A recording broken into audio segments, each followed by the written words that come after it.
Princess very far outside. Yeah, baby, she is gonna do it.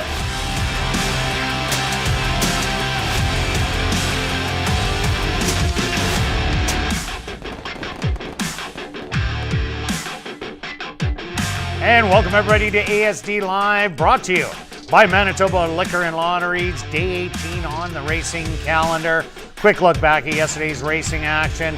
Who are the hot jockeys? Well, there was 3 of them. Sheldon Chickeness, he won the early daily double. Then it was Leroy Nelson in the middle with 2.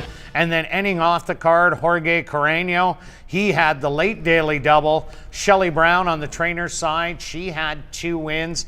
And as you can see, Jorge Carreño on top with 28, 12 above.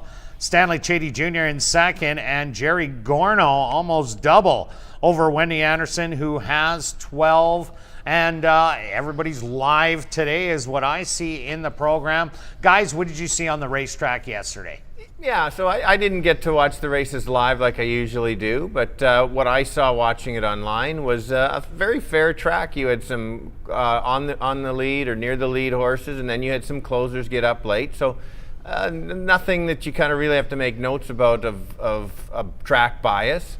Once again, we get the pick 4 paying a very nice price with no horses paying that high. Marshall hit it on TV, so if you're following him, you would have picked up over $400 and about $50. So great job, Marshall. Yeah, very nicely done.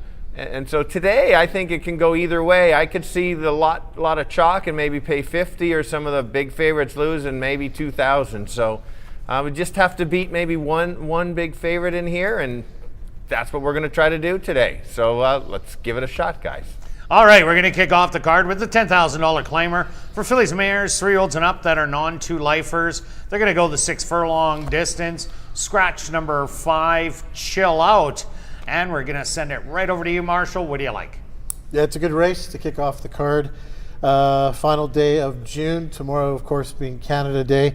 Seems strange to not have racing on Canada Day. I can't remember the last time that we didn't have racing at ASD on Canada Day, but maybe you do, Kirt, but I don't. It's been a long time. No, I can't remember either. Always been here. It's always been on a holiday, either the Sunday or the Monday. It's kind of odd getting this being the norm, Monday, Tuesday, Wednesday. Yeah, so anyway, back to race 1. To me, looks like there's going to be a pretty big favorite in here. That's the 2 Reunite.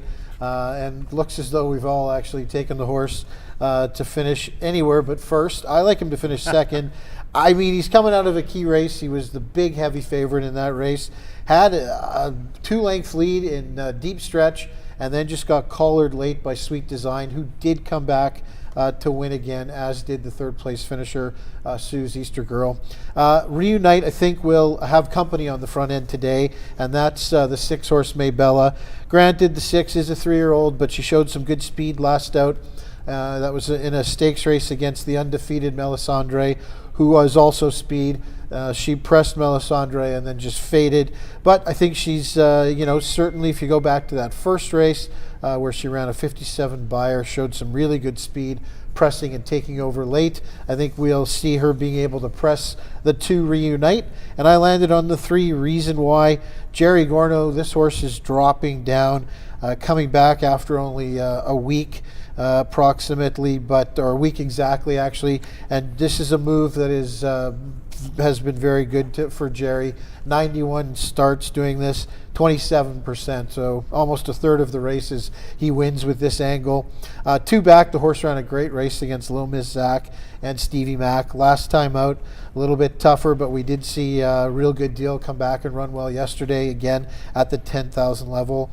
So I think 3 is the horse to beat in here. I used the 2 for second. I think she'll hang on, and Maybella for third. 3, 2, 6. Okay, Stretch, what about you? Yeah, so I agree with everything you said there, Marshall. I'm trying to beat the 2 as well, and I think you can. I'll talk a little more about the 6, because I think this horse has a shot to win the race. The figures that I have say that this horse potentially can clear. And if this horse can clear, maybe can, this type of weather, maybe gate to wire on the speed. So 2 back was a solid number. Didn't really have a chance last time, but showed some nice speed early. So that's kind of I've got 3, then the 6, and then the 2. I think the 6 is going to potentially put the 2 away if there is a bit of a duel. And if the 2 puts away the 6, 3 gets them late. 3, 6, 2. Yeah, I'm with you guys. Everything you said there. I'm just going to have an add-on. Number 4, Amy on Tour. What a great race last time out after beaten by True Scout and Cross Lake Proud. Cross Lake Proud did come back to win. Open non-2, was a favorite in the non-3, ended up running second, but Amy last time out just absolutely toyed with that field, but it was a real easy non-2 lifer against Breeds. This will be a much tougher task, but she has been running well, so you might want to watch her. She could jump in your top 3, but I'm with you guys. I'm on 3, 2, and 6. Now we're going to carry on to race number 2, a $5,000 claimer for fillies and mares, 3-year-olds and up. They're going to go the 5.5 furlong distance stretch. What do you got in here? All right, yeah, another good race. I think we've all got the same horse on the top in here, and that's the 1. I think, again, there's enough speed in here that the 1 this time does not have to move early. Last time was in a garden spot, decides to go 5 wide around the turn. Maybe thought had more horse than it did, and that kind of cost him.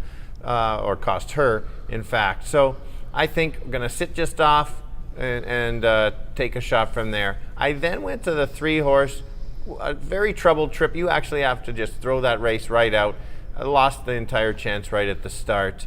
2 back, very good figures. Won't be the I don't think will be the favorite, and certainly can upset the 1 or might get the jump on that.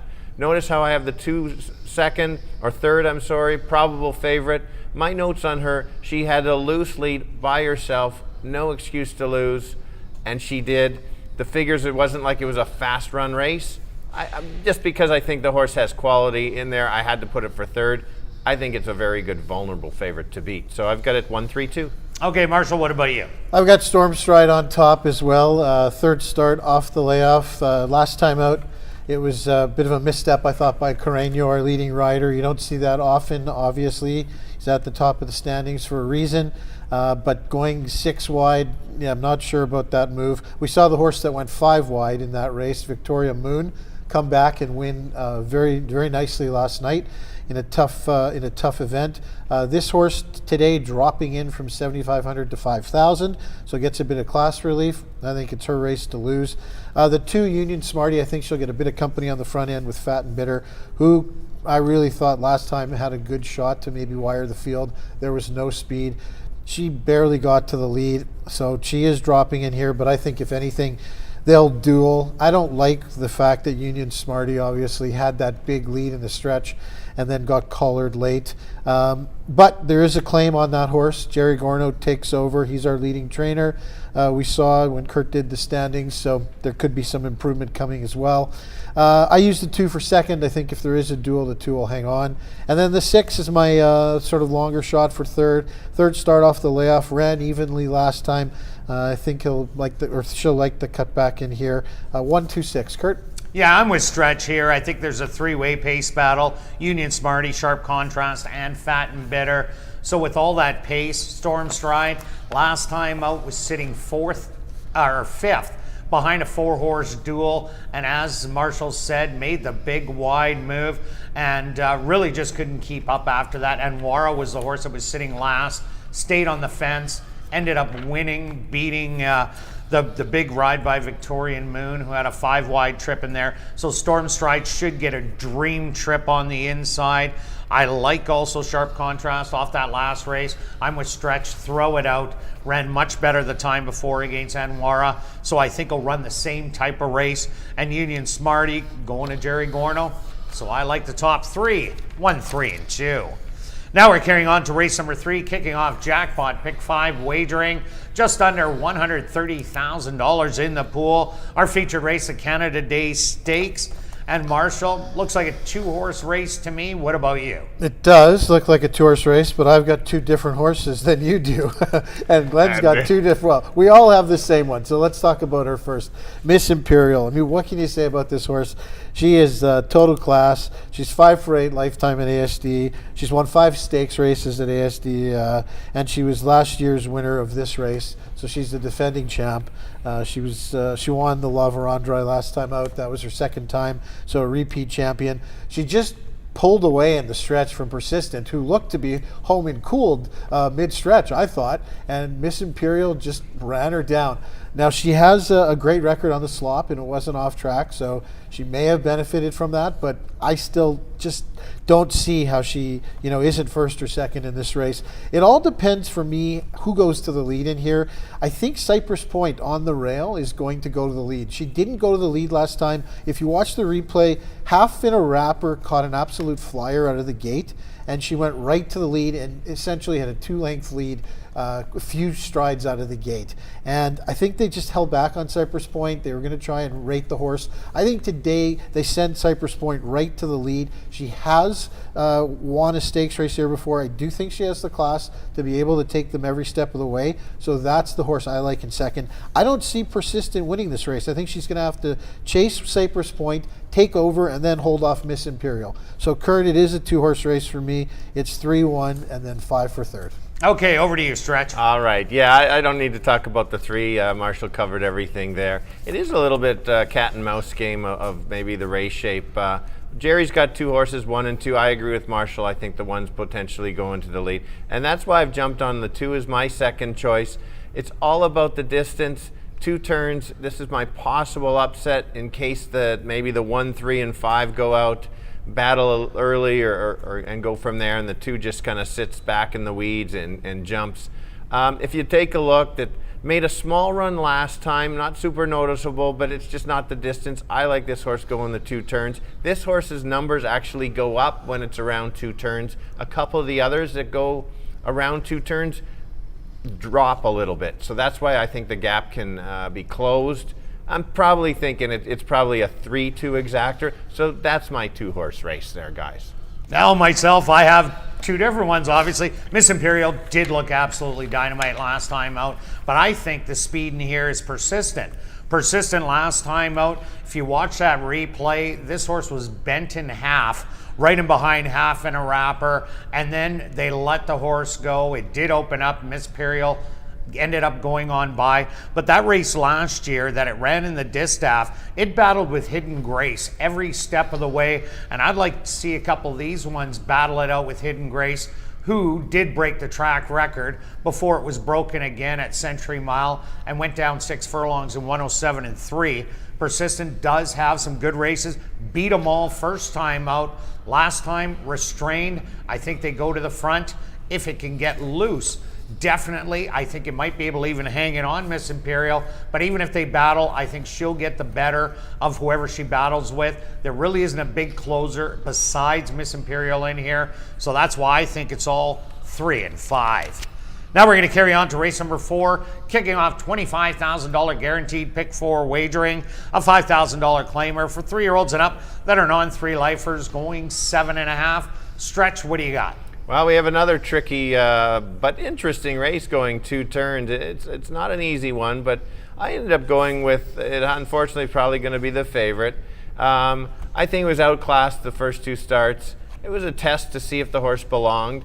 The big thing on the drop, which doesn't bother me because the horse was claimed for $3,500. Yes, it's US, but it's still back to probably where the horse belongs. His best 2 races were around 2 turns, so I think if the horse runs back to those 2 turns at Turf Paradise, makes this horse very tough to beat. There is some other speed to kind of run at. So that was my top selection.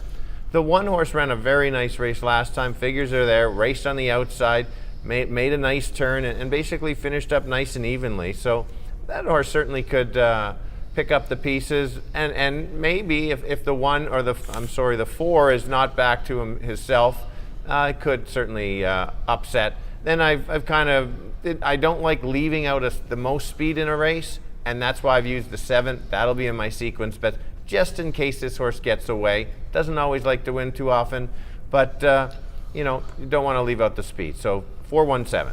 Okay, Marshall, what about you? I think this is a pretty wide open race. I don't have the 4. It's the only 3-year-old in the field, so I actually left out the 4. But if I'm going to go deep in my pick 4, it will include it. The 6 is the only filly in the field, so the only girl against the boys in here. I like Alpine Empire in the top spot, dropping from 10,000 to the 5,000 N3L condition. ran against Gooch Express.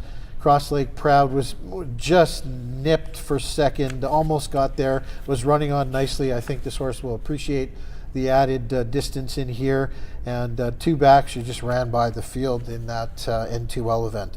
So I think we see a good race out of the 1. There should be enough speed or a bit of a pace in here. I think the 7 has the speed, the 6 can show a bit of speed.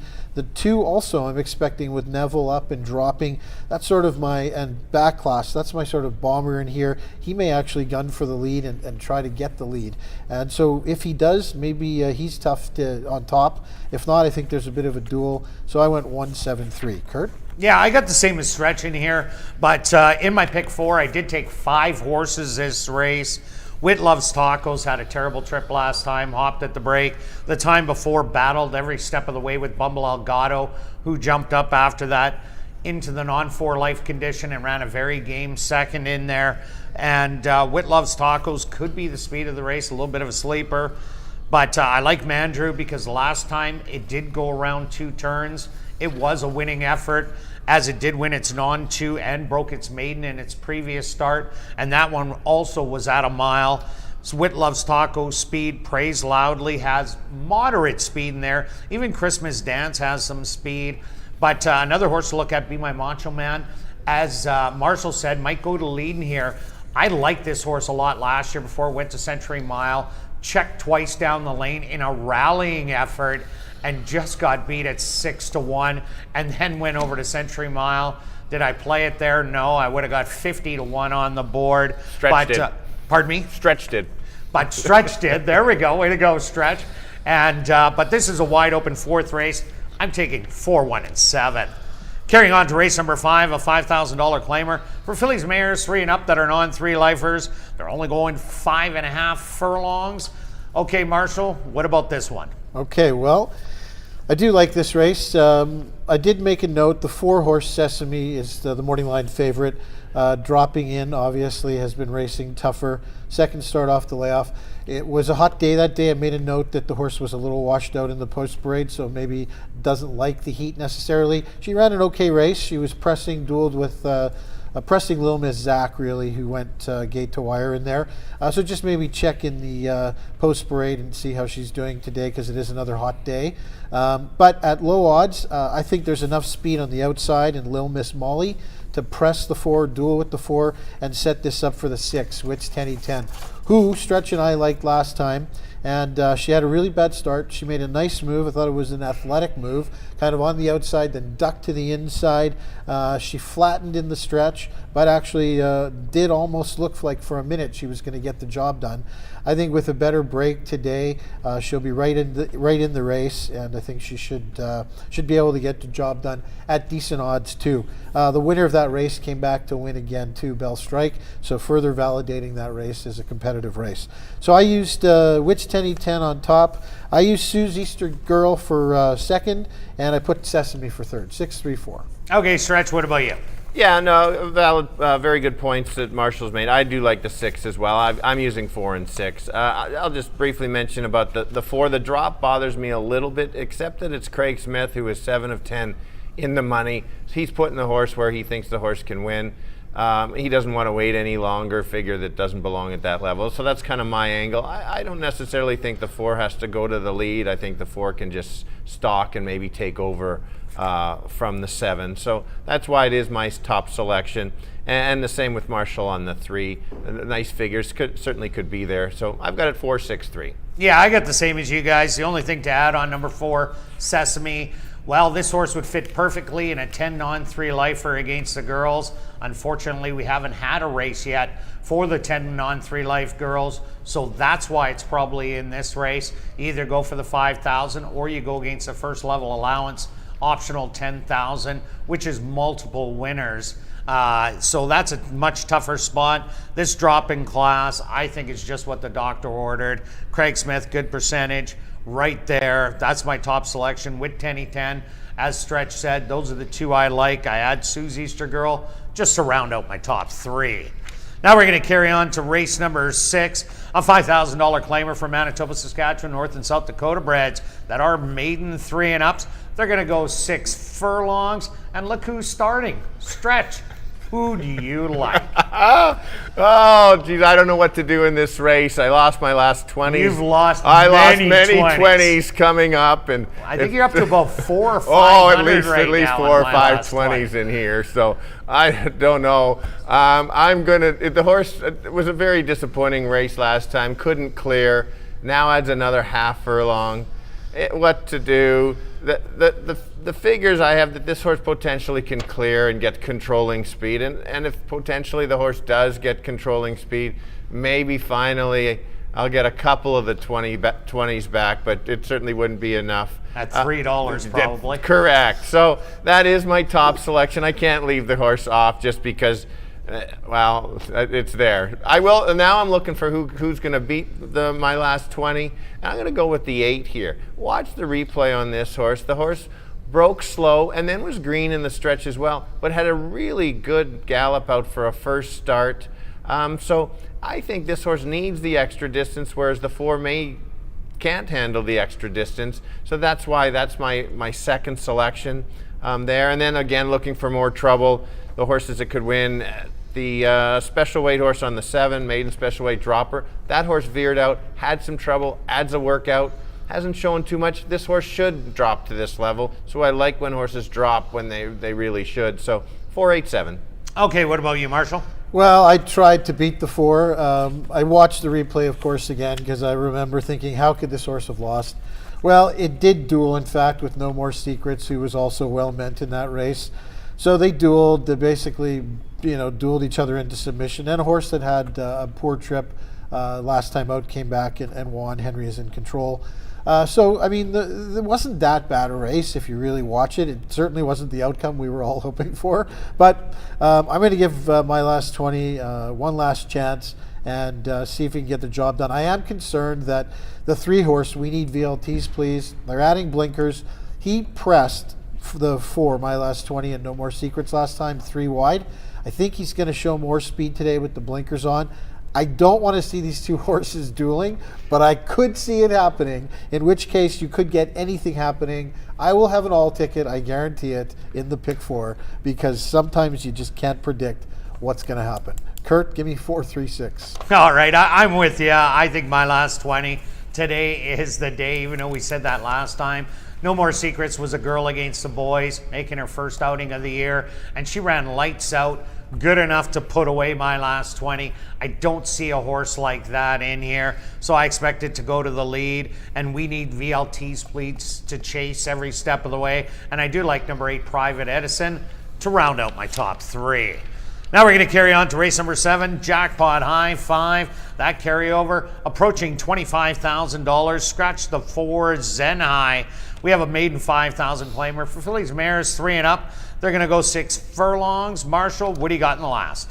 Yeah, I think this is an interesting race. I like this race. I like a horse. I have an opinion on the outside horse, Dominant Delight, the 8. This horse, to me, is the speed of the race. Has a bit of back class, making its 3rd start off the layoff. Last time out, had no chance to get the lead against Storm Squall, who did come back and finally win. I think Dominant Delight goes to the lead today. The 1, Go It Go, is going to be the big favorite, I believe. This horse has no work in 31 days. That's a negative for me, so I'm going to totally play against that horse. The 2, Lila Victoire, I used that horse for 2nd. It has had 24 starts. It hasn't won yet.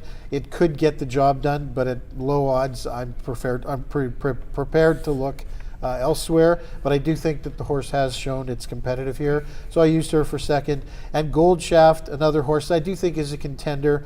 Way too far back last time. 2 back, she had a troubled trip and ran on nicely in the lane. Kayla's off. Remind me, Kirt. Yeah, she's off all her mounts. Jorge Carreño. Okay, so you get the leading rider. That's a significant jockey change there. So I give the 5, Gold Shaft, a shot too. I'll take 8, 2, 5 to close out the card. Okay, Stretch, what about you? All right, yeah, I don't like this race very much. I've got negatives on everybody. The 2 horse, I've just fallen into Kirt's trap of taking a horse for a lot, and I've got him on top. Doesn't like to win, but the figures are there, so potentially could inherit. I know the one's angle has been off. It's not a tough field. I think just the horse has some talent, might be good enough to just beat this field just because of the talent isn't there. Interesting note on the 5 that I do have third, it's an interesting run line. It says it closed with full of run. I don't know if minute 8 for 5.5 furlongs is closing with a full of run. So be careful on those comments when you see that. I've got a 2-1-8. I don't like the race. Kirt? I love the race. I love Lila Victoire. Well, of course it's one of you do. And Home Early Shirley, who ended up winning the race, it looked like a 2-horse race on paper, and it ended up being. And Lila Victoire ran every step of the way and all the way down the lane and tried to win the race.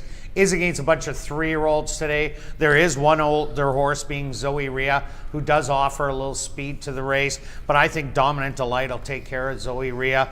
Lila Victoire will sit right in behind, pounce on him. I think she wins. I like Dominant Delight to run better today than it did last time out. And it didn't run bad, 5th beaten 3. And Go It Go is my third choice. Got to throw in Jerry Gorno. This horse did run a good race going a mile at Lone Star. So I got 2, 8, and 1. Good luck with all your selections this evening. And I'll be right back with the changes on this evening's Card of Racing.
And if everybody can get their pens and programs ready, here are those changes on this evening's 7-race card racing. Turning your programs to race number 1, scratch number 5, Chill Out. That's race number 1, scratch the 5, Chill Out. Number 6, Maybella, will run for a claiming price of $12,500. Now turning your program to race number 2. In race 2, just a few overweights, and they're on your television monitors. Now turning your programs to race number 3, our featured race, the 45th running of the Canada Day Stakes, kicking off jackpot pick 5 wagering, that carryover approaching $130,000, just a lone overweight, and it's on your TV monitors. Now turning your programs to race number 4, kicking off $25,000 guaranteed pick 4 wagering, number 5, Triple Live, make the jockey Nyrone Austin. That's race number 4, number 5, Triple Live, the jockey Nyrone Austin, as jockey Kayla Pizarro is off all her mounts. Now turning your programs to race number 5, just again some overweights that are on your monitors. Now turning your programs to race number 6. In race 6, we are awaiting a rider change on number 7, Tony the Tagger. That's race number 6, number 7, Tony the Tagger. We are awaiting a rider change, and I will give you that as soon as it is presented to me. Now turning your programs to race number 7. In race 7, scratch number 4, Zen High. Number 5, Gold Shaft, make the jockey Jorge Carreño. And number 8, Dominant Delight, the ownership should read Right Attitude, Hillside Farms, Wayne Anderson, Anderson Livestock, Jay Jackson, and Harvey Warner. Once again, race number 7, scratch the 4, Zen High, the 5, Gold Shaft, the jockey Jorge Carreño, and number 8, Dominant Delight, the ownership Right Attitude, Hillside Farms, Wayne Anderson, Anderson Livestock, Jay Jackson, and Harvey Warner. Well, an absolute scorcher here in Winnipeg.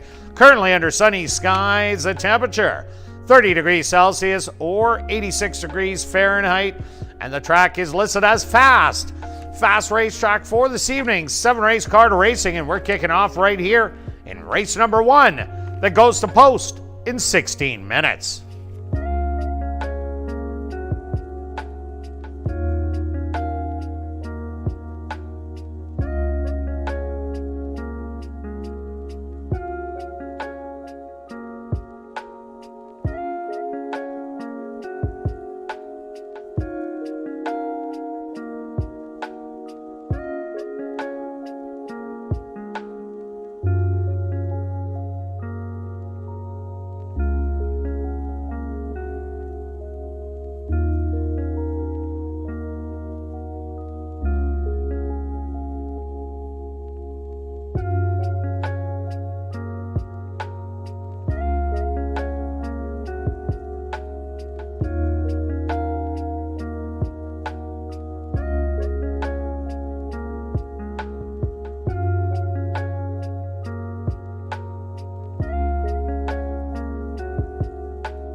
And welcome down to the paddock for race number 1. Let's kick off the Wednesday night card with the $10,000 claimer for fillies and mares, 3-year-olds and up that are non-2 lifers. They're going to go 6 furlongs. Scratch number 5, Chill Out. Okay, Marshall, who do you like in the opener? Chill Out. That would be a good name to hunch play, I guess, on a day like today, of course, but not going to happen with the scratch. I think there's a duel in here, Kirt. I think there is likely a pace battle between the two, Reunite and Maybella, the 6. Let's take a look at Reunite if we could, the 2. Last time out, looked like she was home and cooled, 70 cents on the dollar, and she kind of just stopped. A combination of her stopping and Sweet Design running on. Sweet Design did come back and win again. So that certainly validates the race. And the 3rd place finisher, Sue's Easter Girl, also came back to win again. So maybe I'm selling Reunite a little bit short, but I just think there's a duel in here, and that lands me on number 3, Reason Why. Jerry Gorno, this horse is dropping in from optional claimers into this 10,000 non-winners of 2 lifetime event. Last time out, really had no chance. Ran evenly against much tougher competition, though. 2 back, I thought she ran a really good race. I think a repeat of that puts her in the winner's circle. She had been racing some quality races down in Texas. Trainer angle, Jerry Gorno bringing him back quickly within a week. 91 starts, 27% wins. So lots of things to like in here. Number 3, Reason Why, is my top choice. Stretch? Well, I'm going to, 3 is also my top choice, but I don't think the 6 can be a toss-out. I think there could be, very well could be a duel, that's for sure. I just think that the 6 potentially could get away on them unless Chady wants to really press, because pressing Melisandre last time, there's none of those in here. The other one, Tormentica, is a bit of a rabbit. The figures that I have the 2 about 4 lengths slow at the halfway through. So that's where I think the 6 potentially can make a bit of a move, open up. Can the horse hold off the 3? Maybe not, but I just like that very first race so much of the 6 that every reason to improve. It's in the right spot. And that we know these kind of tracks can go become very speed biased. If you remember Sunday afternoons, like a Canada Day, how you get a lot of gate to wire winners. So yes, on the 3, 6 is my second choice. Kirt? Yeah, I'm with you on the pace being Reunite and Maybella. I just don't like the way that she ended up getting beat by 10.5 in the end. Would have liked her to finish a little closer. I know she went against the undefeated Melisandre in there, but she did get beat by 10 in the end. Reunite making the first start of the year. Battled, got beat by a horse who came back to win. The horse who ran 3rd came back to win by 7. And Reunite ran a great race. So now getting an extra half a furlong. Craig Smith, a top trainer, big percentage. And I think Reunite will be a big play in here. But I think we'll get softened up by Maybella. So that's why I went to Reason Why. That start 2 outs ago against Little Miss Zach. That was a great, great close. Only to lose by 3/4 of a length. Last time, maybe the race was just too tough with a real good deal. But Reason Why I think will run a big one. Looking dynamite right there in the paddock. And number 4, Amy on Tour, is taking money right now at 4-1. Did run a good 3rd behind Cross Lake Proud and True Scout. True Scout came back to run 2nd. Next time out, Cross Lake Proud won for a bigger price, a 10-on-2, and then ran 2nd in a 10-on-3.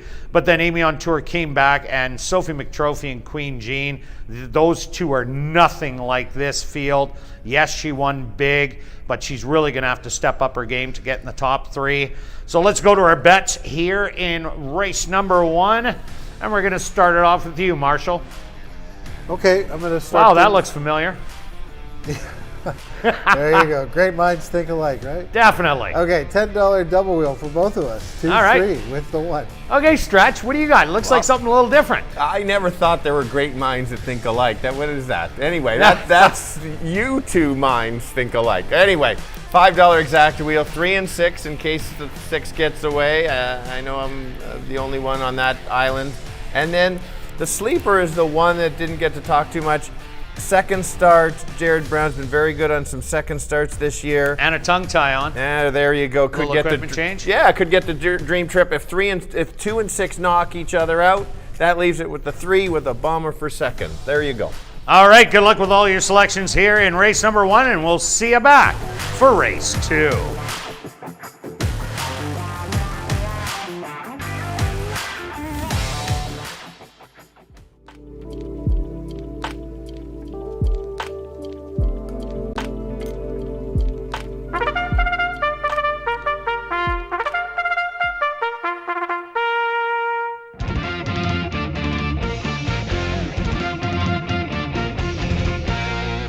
The horses are on the track for race number 1. They're going to go 6 furlongs for $11,600.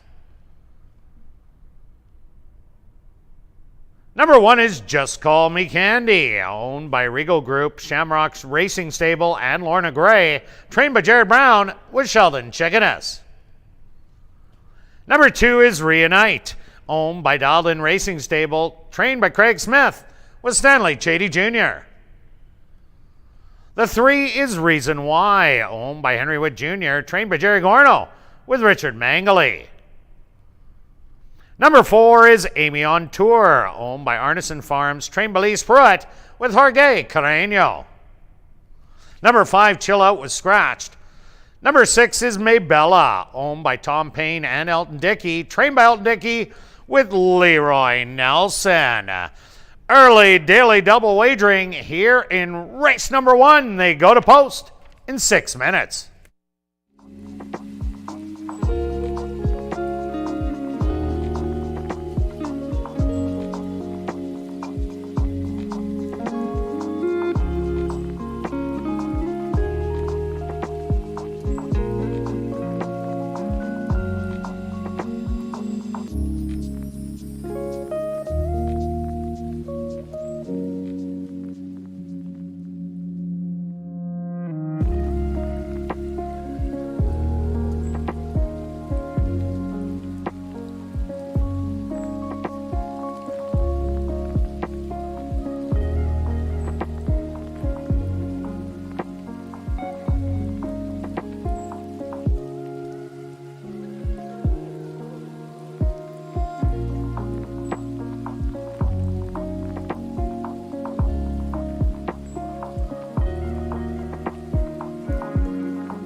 now 2 minutes to post time at ASD.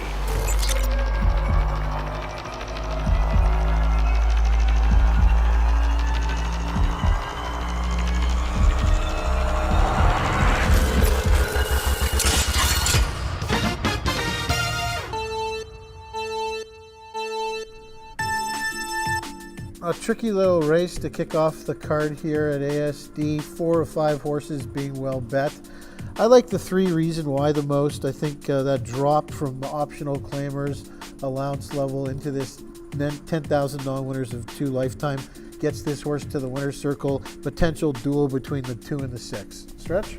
Yeah, the value right now, the value is definitely the 3 at 7-2. That is my top selection. I was hoping to get a bit of a price and maybe take a chance on the 6. I think maybe the 6 might clear, and maybe the 2 lets the horse go. If that's the case, maybe there's the upset. 9-2, I can't pass that up. Kirt? Yeah, I'm with you guys on number 3, Reason Why. I think there is going to be some pace. Reunite on the inside. To the outside, number 6, Maybella. Reason Why should be the one stalking right in behind and pouncing on him late. So I like 3-2 here in race 1.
Just call me Candy. Is the first to step up and in. Reunite, the current 4-5 choice. Now even money walks in. Reason Why is next.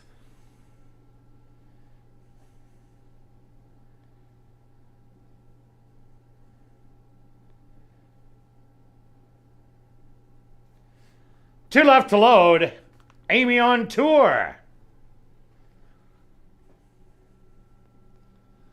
And now just waiting on Maybella to the outside. The field is set. They're at the post. And they're off. Stumbling at the start was Just Call Me Candy. From the middle of the track, that's Amy on Tour, who shows a little bit of speed, but now Reunite takes over and widens the lead to a length and a half. Reason Why on the outside, being the stalker. Amy on Tour, 3 wide, Just Call Me Candy. Sitting on the rail, 4 off of it, and just to the outside of her, Maybella is the early trailer. 23-3 the opening quarter, and Reunite still running easy.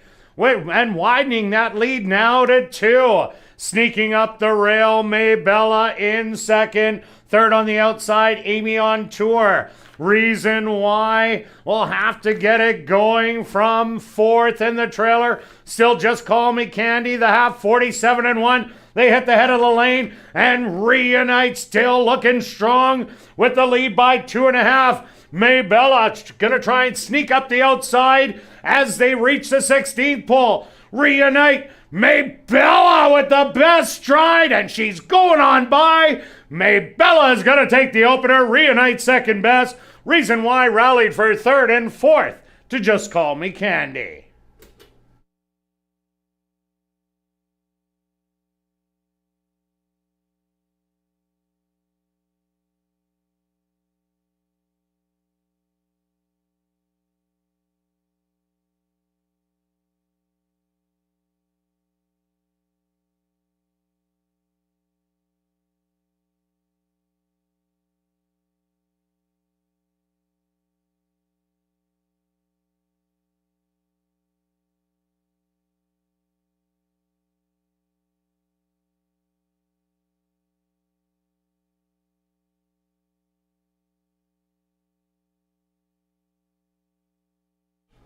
The stewards have posted number 6, Maybella, as your race winner. Second goes to number 2, Reunite. Third to number 3, Reason Why. And 4th to number 1, Just Call Me Candy. They went the opening quarter 23-3. The half 47-1. Time for the 6 furlongs, 114-1.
Now entering the winner's enclosure, the official winner here in race number 1, that's number 6, Maybella. Maybella is a bay filly, 3 years old, by Amy's Holiday, out of the mare Mariah by Old Forester. Owned by Tom Payne and Elton Dickey, trained by Elton Dickey, and ridden to victory by Leroy Nelson. Time for the 6 furlongs, 114-1. Number 6, Maybella, was proudly bred right here in Manitoba by Dr. Betty Hughes.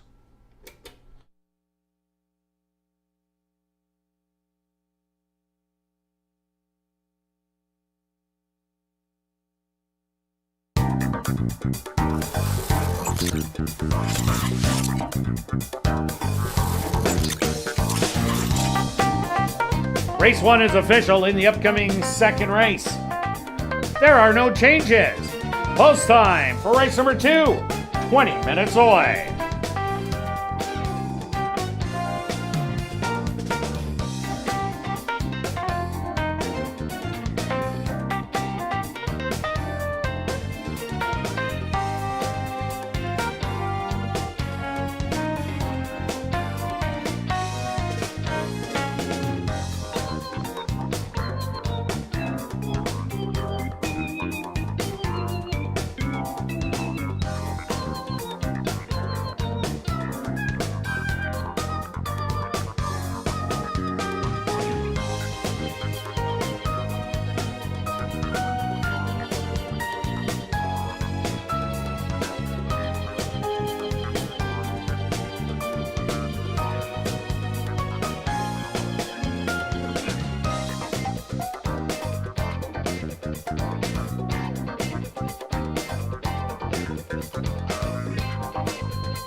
The field is set. They're at the post.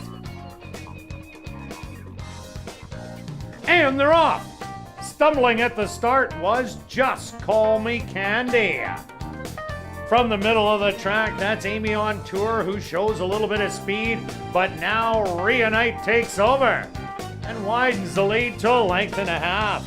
Reason Why on the outside being the stalker. Amy on Tour 3 wide, Just Call Me Candy.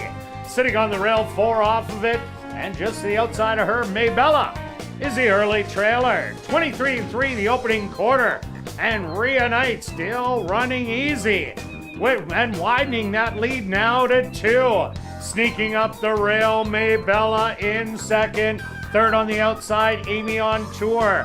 Reason Why will have to get it going from 4th in the trailer. Still Just Call Me Candy, the half, 47-1. They hit the head of the lane, and Reunite still looking strong with the lead by 2.5. Maybella gonna try and sneak up the outside as they reach the 16th pole. Reunite, Maybella with the best stride, and she's going on by. Maybella is gonna take the opener. Reunite second best. Reason Why rallied for 3rd and 4th to Just Call Me Candy.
And welcome back down the paddock for race number 2. We have a $5,000 claimer for fillies and mares, 3-year-olds and up.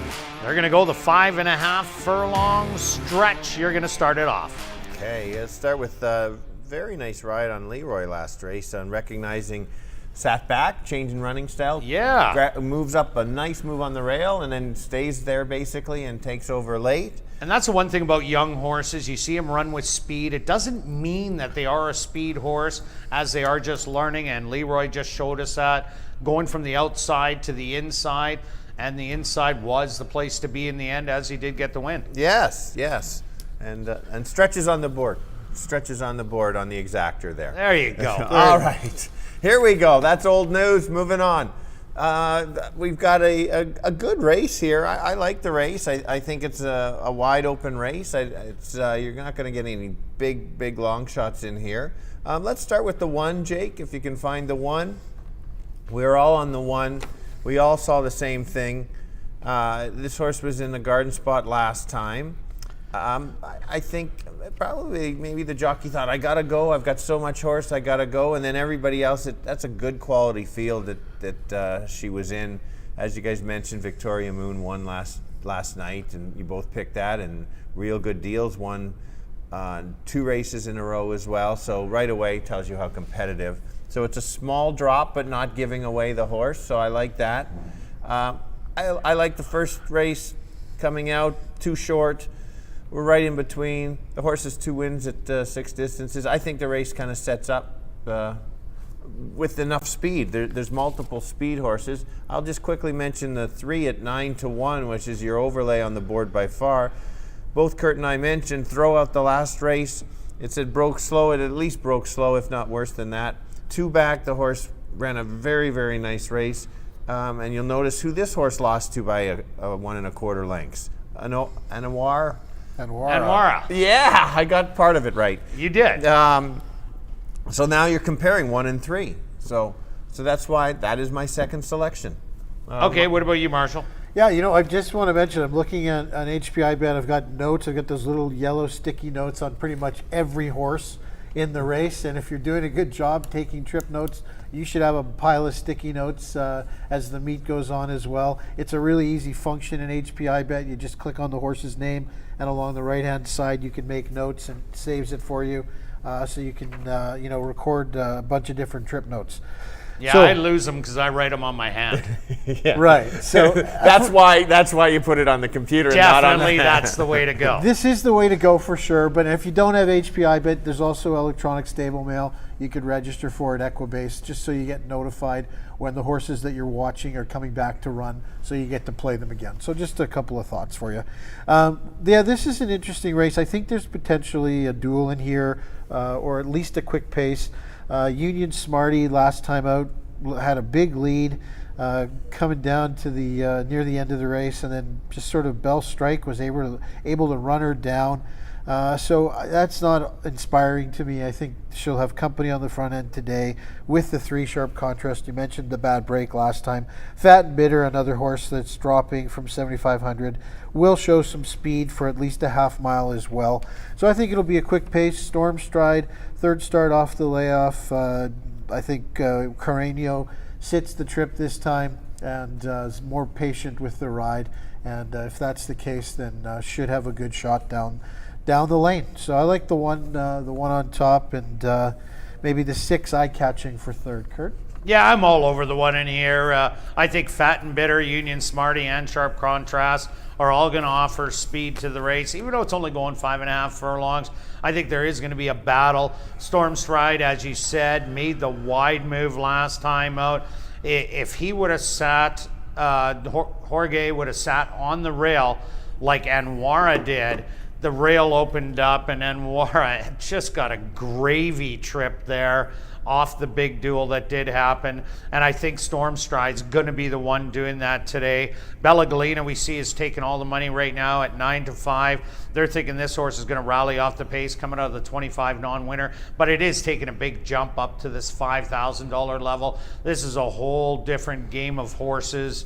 at this level. Not that Bella Galena can't fit there, as it did win last year at the 5,000 level, but I think she would definitely have to show more to get up there. But I just really like Storm Stride as my top selection. So we'll go to our bets here in race number 2.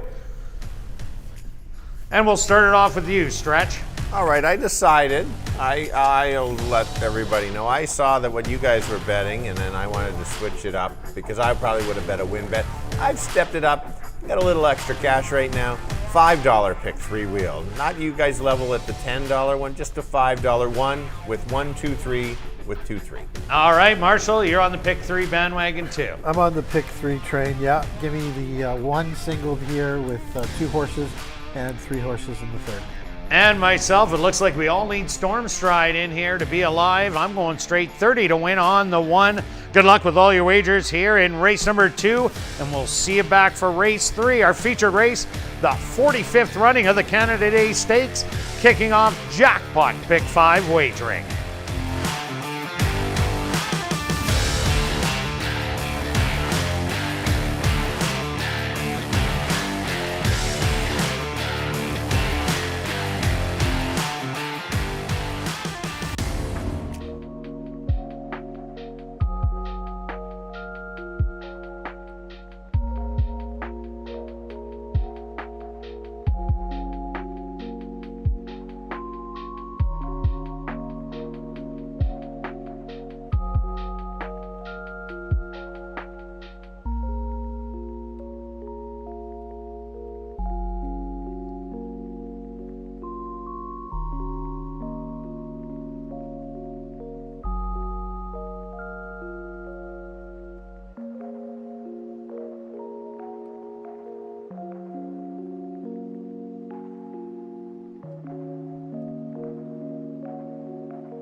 The horses are on the track for race number 2. They're going to go 5.5 furlongs for $12,000.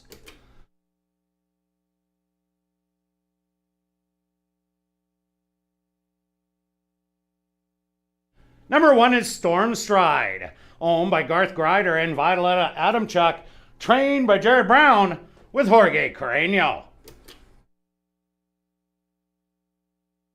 The 2 is Union Smarty, owned by Henry Witt Jr., trained by Jerry Gorno with Richard Mangley.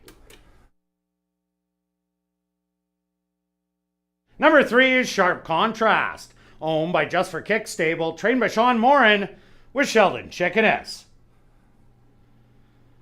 The 4 is Bella Galena, owned by K7 Racing stable, trained by Tom Gardepy Jr. with Leroy Nelson. Number 5 is Fat and Bitter, owned by Bill Michael, Wind Dancer stable, trained by Wendy Anderson with Neville Stevenson. Rounding out the field is number 6, Eye Catching.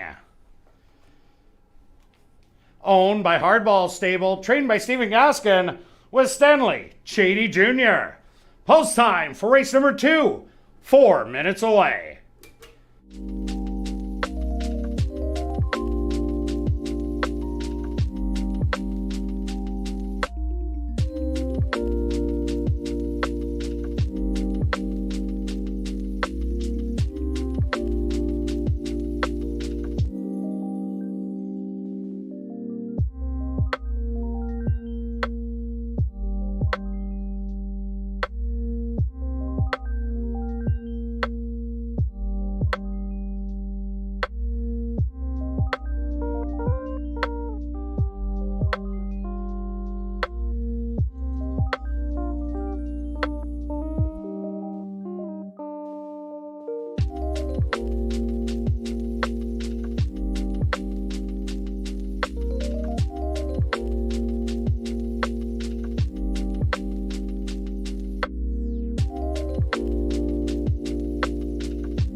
It's now 2 minutes to post time at ASD.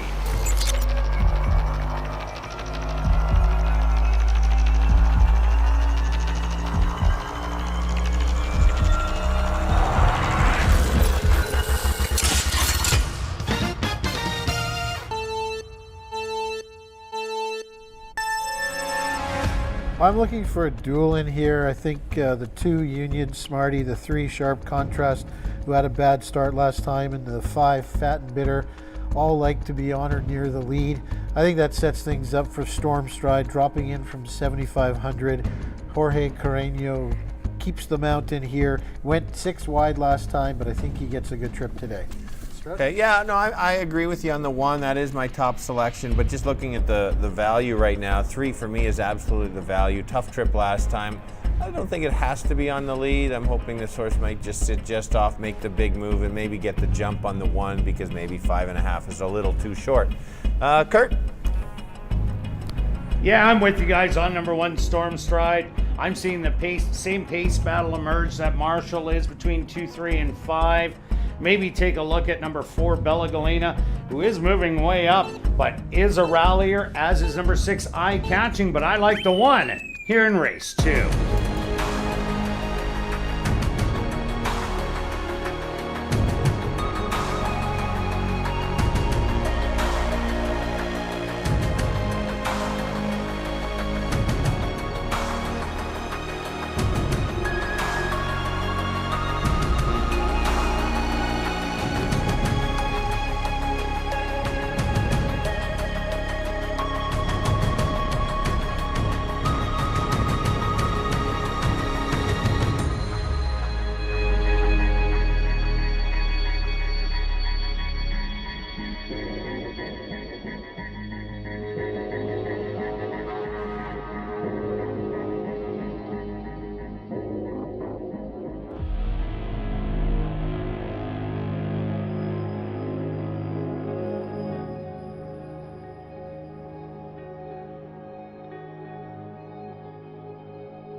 time.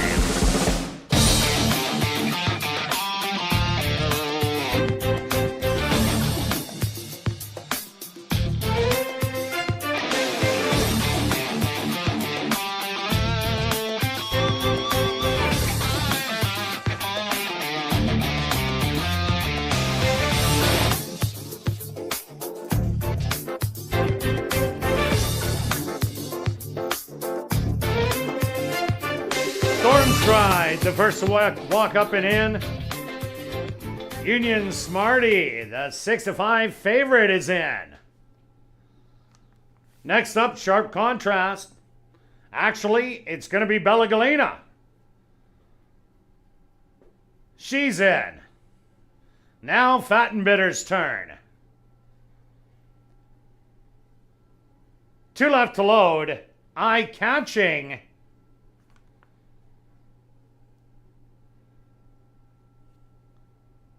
And just waiting on Sharp Contrast.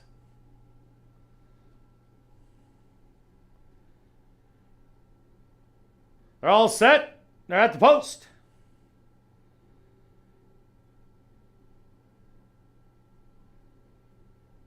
And they're off. From the outside, Fat and Bitter was away well, as was Sharp Contrast and Union Smarty, who are going to run as a trio on the front. Eye Catching, watching the action from 4th, with Bella Galena in 5th, and Stormstride will be the early trailer. 5 off the lead. The opening quarter, 24 seconds, and it's Union Smarty and Fat and Bitter locking horns on the front. Back in 3rd, that's going to be Eye Catching. Stormstride making a bold move 4 wide in here to engage the leaders. Sharp Contrast has the rail wide open, and Bella Galena is still the trailer. 5 across the track through a half in 48-1. A short lead for Fat and Bitter on the far outside. Stormstride has the best stride going, and Stormstride's going to blow on by and carry on for a 2-length win. Second's going to go to Sharp Contrast. 3rd to Fat and Bitter, and 4th to Eye Catching.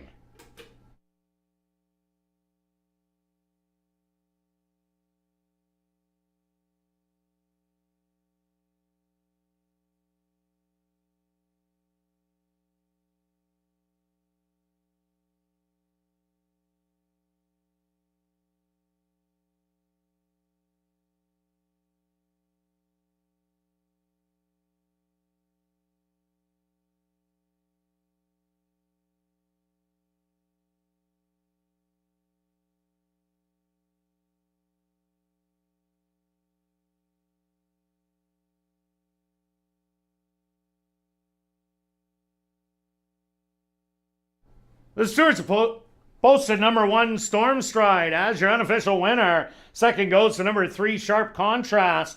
Third to number 5 Fat and Bitter, and 4th to number 6 Eye Catching. They went the opening quarter 24 seconds, the half 48-1. Time for the 5.5 furlongs, 108.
Now entering the winner's enclosure.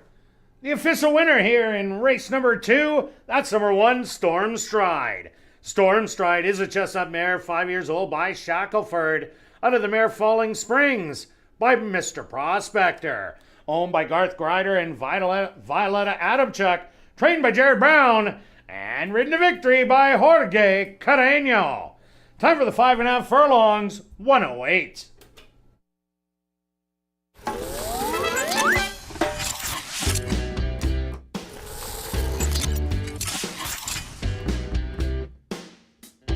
Race 2 is official in the upcoming 3rd race. Kicking off Jackpot Pick 5 wagering. Our feature race on the card, it's the 45th running of the Canada Day Stakes for older fillies and mares. And there are no changes. Jackpot Pick 5 carryover, just under $130,000. They'll go to post in 18 minutes.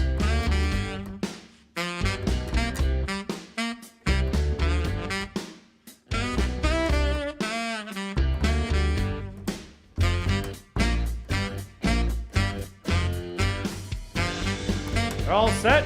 They're at the post.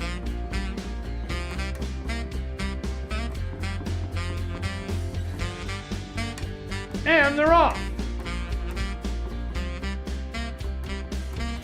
From the outside, Fat and Bitter was away well, as was Sharp Contrast and Union Smarty, who are gonna run as a trio on the front. Eye-catching. Watching the action from 4th with Bella Galena in 5th, and Storm Stride will be the early trailer. 5 off the lead. The opening quarter, 24 seconds, and it's Union Smarty and Fat and Bitter locking horns on the front. Back in 3rd, that's going to be eye-catching. Storm Stride making a bold move, 4 wide in here to engage the leaders. Sharp Contrast has the rail wide open, and Bella Galena is still the trailer. 5 across the track through a half and 48 and 1. A short lead for Fat and Bitter on the far outside. Storm Stride has the best stride going, and Storm Stride's gonna blow on by and carry on for a 2-length win. Second's gonna go to Sharp Contrast, 3rd to Fat and Bitter, and 4th to Eye Catching.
And ladies and gentlemen, turning your programs back to race number 2, we had 2 claims to report. Claim for $5,000 was number 2, Union Smarty, claimed by Wind Dancer Stable, trainer Wendy Anderson. Also claimed for $5,000 was number 5, Fat and Bitter, claimed by Wayne Dare, Bernie Green, Rick Wise, trainer Rick Wise.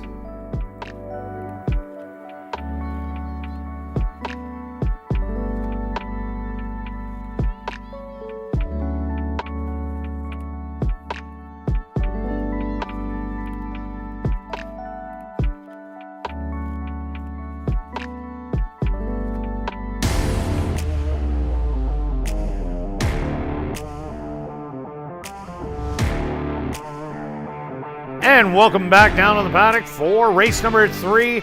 It's the 45th running of the Canada Day Stakes for older fillies and mares, tackling the 7.5 furlongs. And we're kicking off jackpot pick 5 wagering. That carryover just over $130,000. And Marshall, you're going to tell us who you like. Okay, that was a good race. We nailed that second race, and it's always nice when the race sort of takes shape the way that you expect it to. It doesn't happen all the time. Yeah, of course. I just wanted to add, if you watched that last replay, the longest shot on the board had a terrible trip. We all said throw that race out. The 2 horse, which was the favorite, we said the horse had a loose lead and had no excuse to lose. You've got one horse at $4. You've got one at $26. We all like the one. I'm not saying whatever that we got. It's more of look at the value between the 2 and the 3. Of $4.26, and if you watch the races, that's where you can make a nice score. Go ahead, Marshall. Big race. Yeah, big race. Nice looking race. It's not quite a duplicate of the Lava Run Dry from June the 9th, but we've got a bunch of horses coming back from that race. Actually, 5 of them. We're missing one. The horse that went to the lead in there, Half in a Wrapper, caught a flyer out of the gate, went to the lead in that race. The question for me today is really, who's going to the lead, or what's the race shape going to be? I think the one, Cypress Point, who didn't show speed last time, I think we see this horse go to the lead, and I think we see the 5, Persistent, chase. And whether or not the 5 takes over or not, for me, is not the question, because I think they're going to end up with a heated duel, and that sets it up for our top choice in here, and that's the 3, Miss Imperial.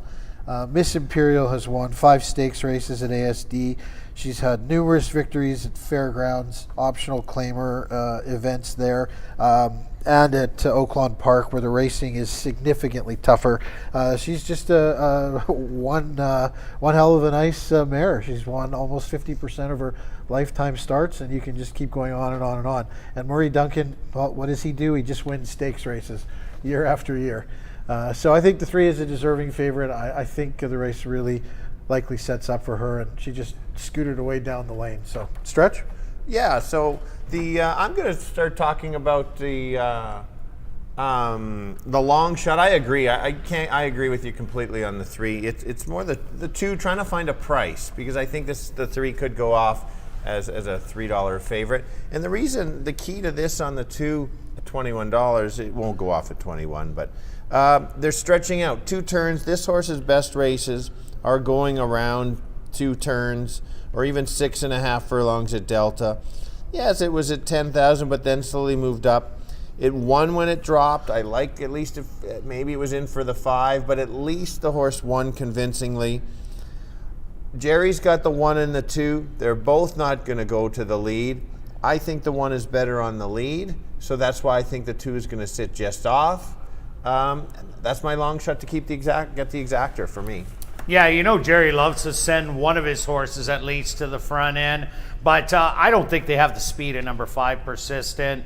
Persistent in both of the last 2 races was well restrained off the lead, and then grabbed the lead, won in going away. First time out in the Astral Moon, last time out sat behind Half in a Wrapper, exploded around the turn, opened up, and then Miss Imperial just cruised on by.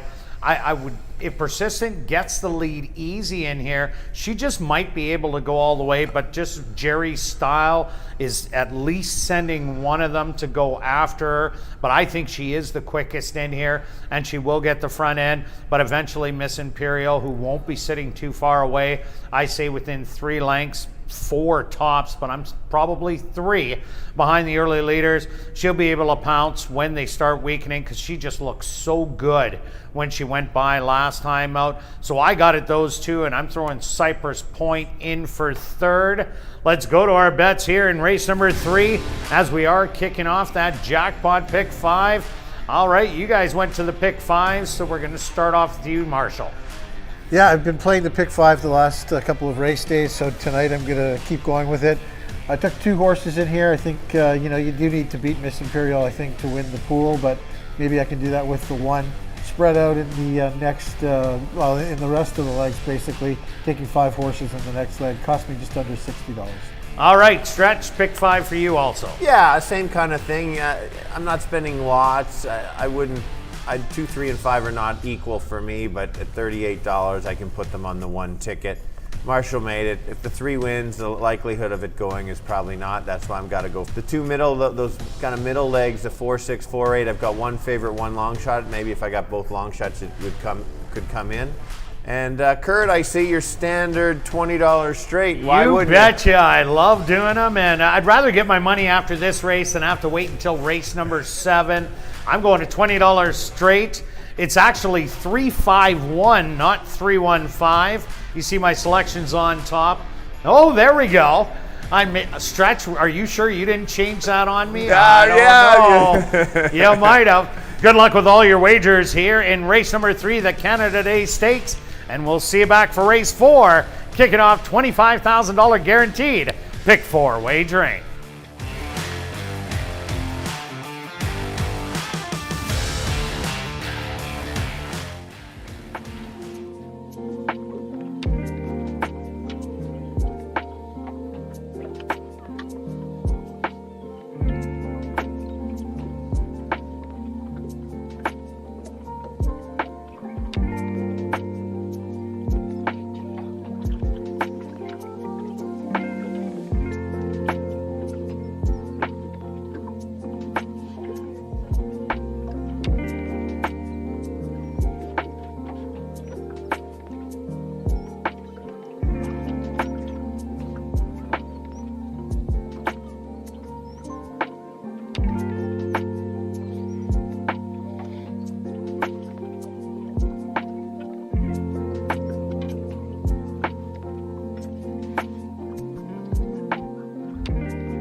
Assiniboia Downs is proud to present our featured race here in race number 3. It's the 45th running of the Canada Day Stakes for older fillies and mares. They're going to go 7.5 furlongs for $35,000. Number 1 is Cypress Point, owned by Henry Witt Jr., trained by Jerry Gorno with Sheldon Chickeness. The 2 is DARPA, owned by Henry Witt Jr., trained by Jerry Gorno with Richard Mangley. Number 3 is Miss Imperial, owned by Murray Duncan and the estate of Gerald B. Stewart, trained by Murray Duncan with Stanley Chady Jr. Number 4 is Kick a Little Booty, owned by Brent and Heather Rymack, trained by Brent Rymack with Neville Stevenson. Rounding out our featured field is number 5, Persistent, owned by Dr. Betty Hughes, trained by Devin Gittins. Leroy Nelson gets the ride. The 45th running of the Canada Day Stakes here in race number 3, kicking off jackpot pick 5 wagering. They go to post in 5 minutes.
It's now 2 minutes to post time at ASD.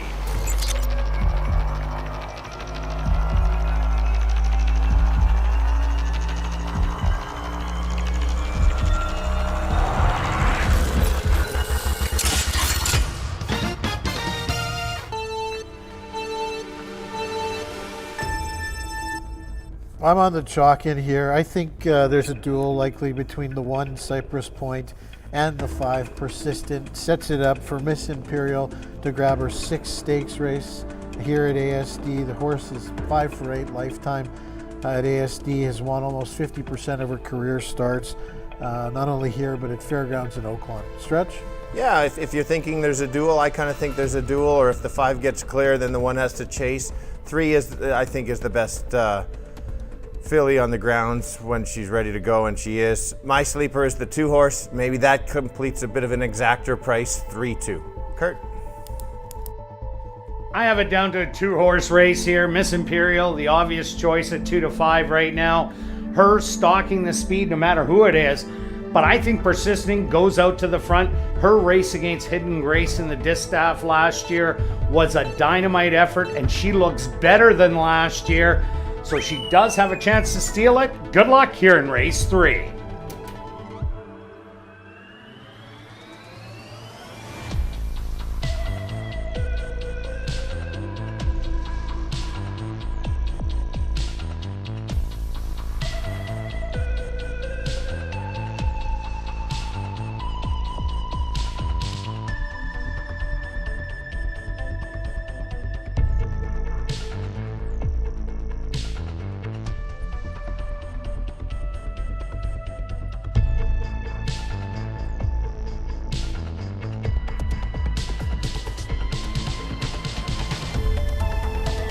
Ladies and gentlemen, we do have that late rider change for you in race number 6.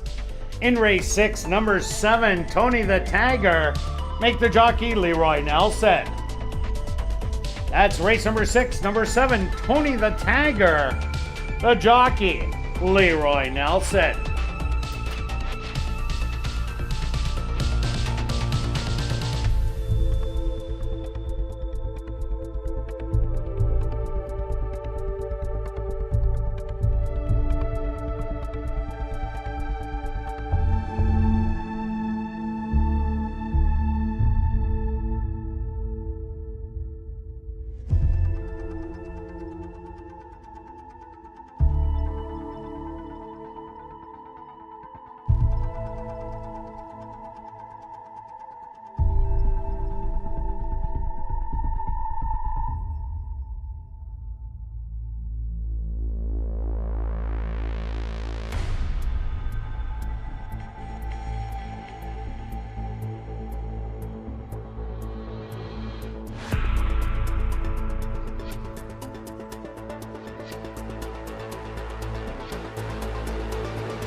Cypress Point leads the fillies and mares into the starting gate. DARPA also moves in. Next up, the 1 to 5 favorite. That's Miss Imperial. 2 left to load. Kick a little booty.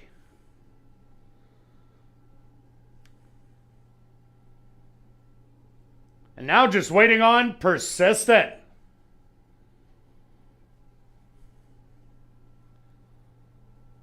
The field is set. They're at the post. And they're off in the Canada Day Stakes. From the inside, Cypress Point was quickly out of the gate, but Persistent. Now caller Cypress Point, and these two set to do some early battle. Settled back 3 lengths. That's going to be Miss Imperial. And then DARPA running with Kick a Little Booty at the back. And they're only trailing by about 6. Opening quarter, a rather quick 24-1. Persistent on the outside. Has it by a long neck. Fighting back Cypress Point on the inside. Still 4 lengths back to Miss Imperial. And then it's going to be DARPA right behind her and 3 more back to Kick a Little Booty. The half, 48 seconds. Persistent on the outside has that half-length advantage. Cypress Point still giving chase. Now Miss Imperial kicks it in 3 wide and powers on by to the lead. Miss Imperial gets it by 2. Back to the inside, Cypress Point. Persistent falling out of it from here. DARPA making a rally from 3rd, but Miss Imperial leads them down the lane, and she's opening up and widening as they hit the 16th pole. A late run from DARPA, but Miss Imperial is the queen, and she takes the Canada Day Stakes. DARPA is second best, Cypress Point in 3rd, and Kick a Little Booty finished in 4th.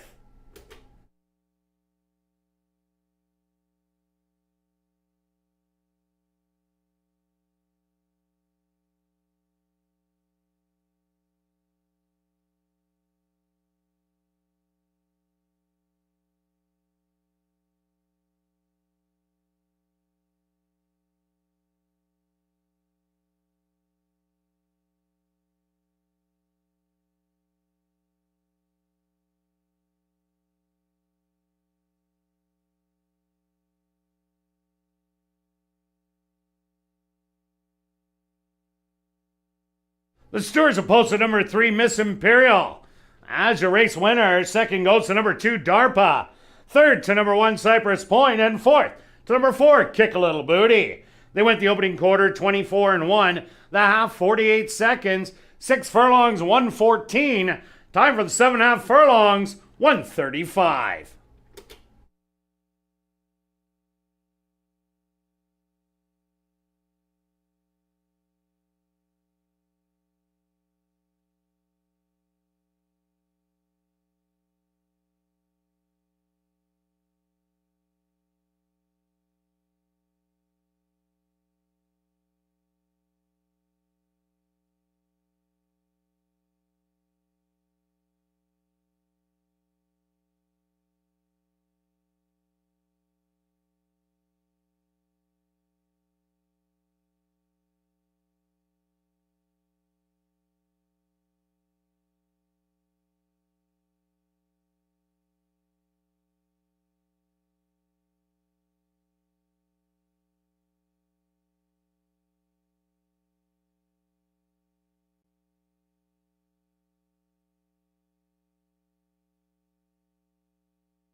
Now entering the winner's enclosure, the official winner of the Canada Day Stakes, that's number 3, Miss Imperial.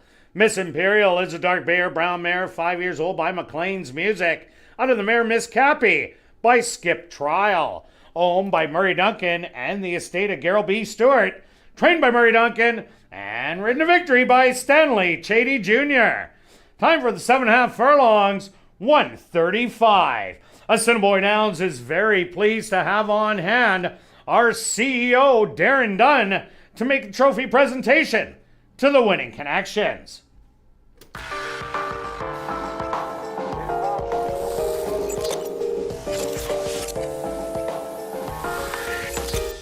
Race 3 is official in the upcoming 4th race. Kicking off, $25,000 guaranteed pick 4 wagering. Number 5, Triple Live. Make the jockey, Nyrone Austin. That's here in race number 4, number 5, Triple Live, the jockey, Nyrone Austin. Now we'll carry on with the rest of the legs of this evening's pick 4. Turning your programs to race number 5, there are no changes. Turning your programs to race number 6. Number 7, Tony the Tagger. Make the jockey, Leroy Nelson.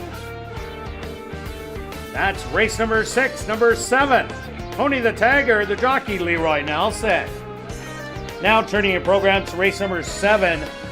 In race 7, scratch number 4, Zen High. Number 5, Gold Chap.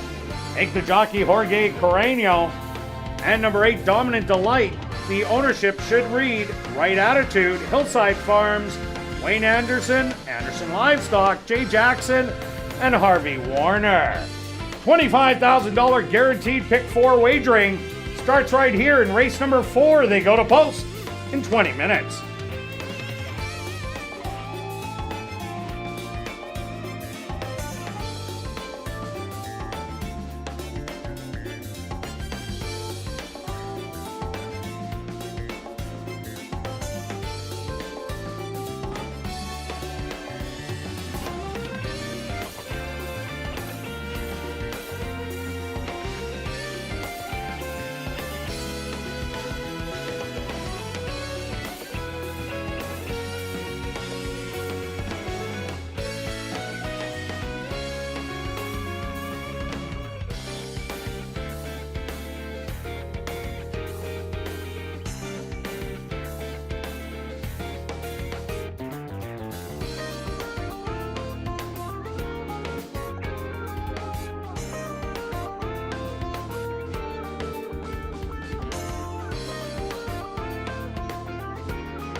And welcome back down the paddock for race number 4, kicking off $25,000 guaranteed pick 4 wagering with a $5,000 claimer for 3-year-olds and up that are non-3 lifers. They're going the 7.5 furlong distance. Number 5, Triple Live, make the jockey Nyrone Austin. Quick look back at race number 3. Wow, Miss Imperial looked good again, winning. But what I wanted to point out, though, you did see my $20 triactor last race. It was incorrect. I had 3-5-1. But if you would have had 3-2-1 and bet a $20 ticket, even a $10 ticket, you would have got back $174 with a $3 horse winning the race and the third favorite running third. That's why I'm saying, even though it's a 5-horse field, you can find value. And that's why I chased after it that way. Yeah, no, absolutely. I thought there'd be a duel. That's why I used the 2. I could have done your move there, and 100%. That's exactly it. And you, if you didn't like persistent, you would have went 3-2-1. Correct. You do the $20 one, you're getting $350 back for your $20. That's pretty good investment in a 5-horse field. Exactly right. Just find a way. There's always a way to make some money on Okay, now in saying that, I was wrong, but we're going to head over to you, Stretch, here in race number 4. All right. Another tricky race. I found this. You'll see in my pick 4 that I've got 4 of 7 in here, and that's never a good sign. We are going 2 turns, and that's the key, and that's why I've ended up on the favorite for this race, just because this horse was outclassed the last 2 times. There we are, Jake, right there. The key is you go back out. Why the big drop? Well, not really, because this horse was claimed for $3,500 in the non-2, so it's not like they've put $30,000 into this horse. I like that they gave the horse a shot in some high-level allowance and then stake races. Yes, it's three-year-old against some older. Put any of those 3-year-old horses in, and the horse jumps off the page. I realize this horse did not win, but look at the 2-mile races. That's the key. Not all of these horses are going around, have been winning a lot at this distance. This horse is 2 for 2 at 7.5/mile. That's my selection. Should get a stalking trip. We've seen a lot of speed going. I'm hoping a similar race happens like the stake race, kind of going a little too fast early, and that potentially could maybe be the 5, the 6, the 7. And then that sets it up for the closer of the 4 and the 1. But Marshall's selection is the 1 is top selection. Take it away, Marshall. Yeah, I think this race is relatively wide open. I've used a bunch in my pick 4. The 4 certainly at those odds is a horse that I'm happy to play against. It's the only 3-year-old in the field. It's certainly dropping, but again, that's against straight 3-year-olds. So we'll see how he fares in here. I like the 1 Alpine Empire. This horse is dropping also, albeit a bit of a different drop from the 10,000 non-winners of 3. Ran up against a horse, Gooch Express, who looked fabulous.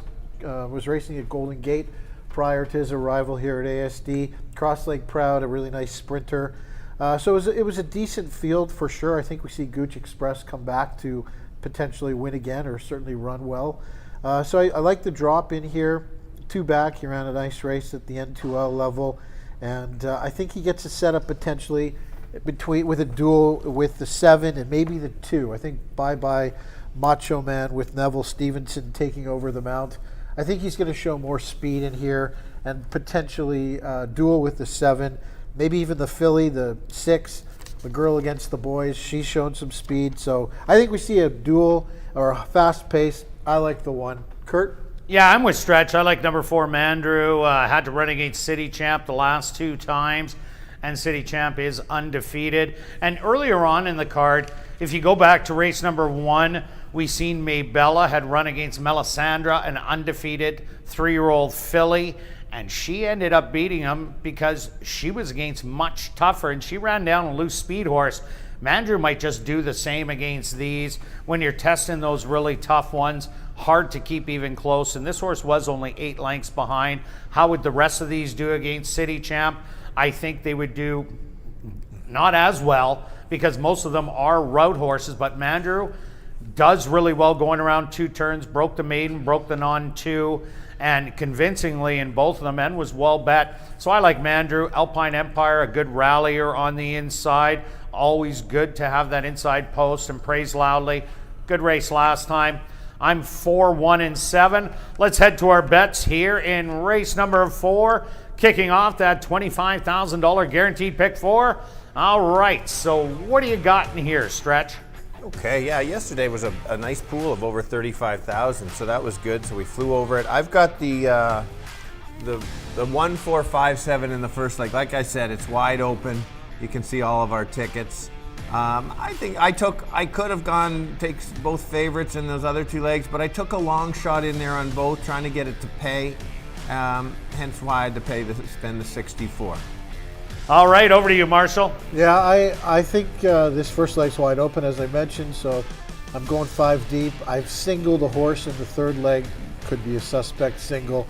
This is the last chance. I'm going back to my last 20. I think he's the controlling speed in there, so I'm going to give him one more shot. And I just noticed Kirt spending a little extra. You're so confident. I am, but who knows where the confidence is going to go, but I'm going a $4 pick 4 wheel. I'm doing the spread in here. I'm taking 5 horses.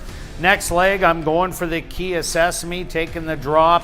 Then I'm taking 3 and 4. Got to take 1 with my last 20 because I don't want it to be my last 20. And then I'm keying Lila Victoire. The ticket, usually $10, but a $4 wheel is going to be $40. And ladies and gentlemen, let's just please be advised that due to the warm weather conditions and the care and consideration of our horses and jockeys involved in the races this evening, we will be shortening the post parades for the balance of this evening's race card. And just a reminder to wager early and avoid that disappointment of being shut out, as the races will go to post on time. Shortened post parades for the balance of this evening's card of racing.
The horses are on the track for race number 4. They're going to go 7.5 furlongs for a purse of $9,600.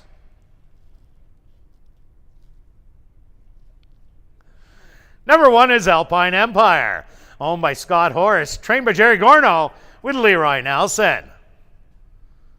The 2 is Be My Macho Man, owned by Hardball Stable, trained by Stephen Gaskin with Neville Stevenson. Number 3 is Wit Loves Tacos, owned by Henry Witt Jr., trained by Jerry Gorno with Sheldon Chickanis. The 4 is Mandrew, owned by John Gannis, trained by Stephen Gaskin with Stanley Chady Jr. Number 5 is Triple Live, owned by Dialed In Racing Stable, trained by Craig Smith with Nyrone Austin. Number 6 is Christmas Dance, owned by S&S Stables, trained by Maria Stanford with Richard Mangley. Rounding out the field is number 7, Praise Loudly, owned by Wind Answer Stable, trained by Winnie Anderson with Jorge Carreño. Post time for race number 4, $25,000 guaranteed pick 4 wagering. They go to post in 5 minutes.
It's now 2 minutes to post time at ASD.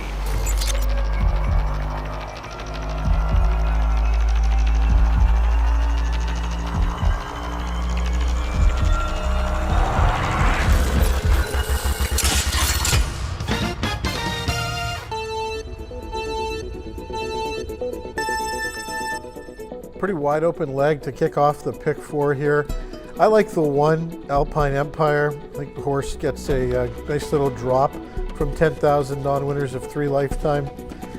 Horse could get a good fast pace in here. Sets it up for his closing kick. So that's my top choice. All right, yeah, my top choice is the 4 for the same reason that Marshall likes the 1. I think there is a pace battle similar to the stakes race. Not liking the value too much, but it is wide open. It's certainly not a key for me in this leg. I use the 1, and maybe a sleeper in here would be the 5 Triple Live. Could be better going long. Kirt? Yeah, I like the 4 Mandrew in here only because it ran against City Champ, who's won 3 in a row, including back-to-back stakes in the 3-year-olds, and looked absolutely dynamite.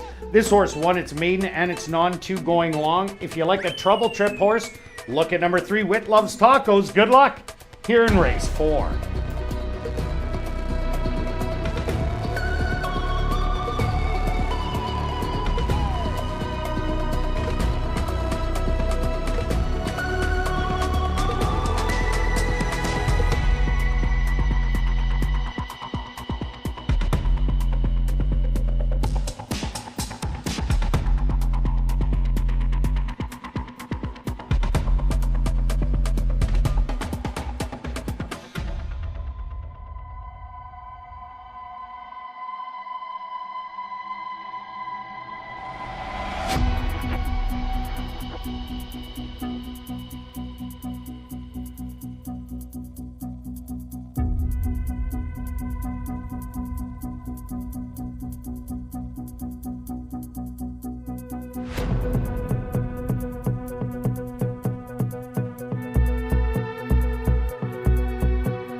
Post time!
Alpine Empire, the first one in.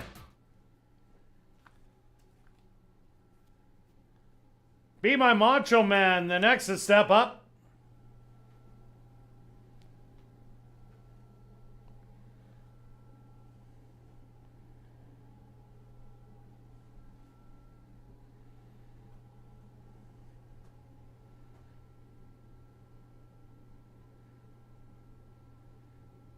Be My Macho Man, getting some help from the gate crew.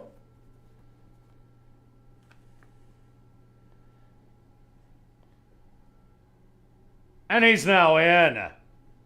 Next up, Wit Loves Tacos.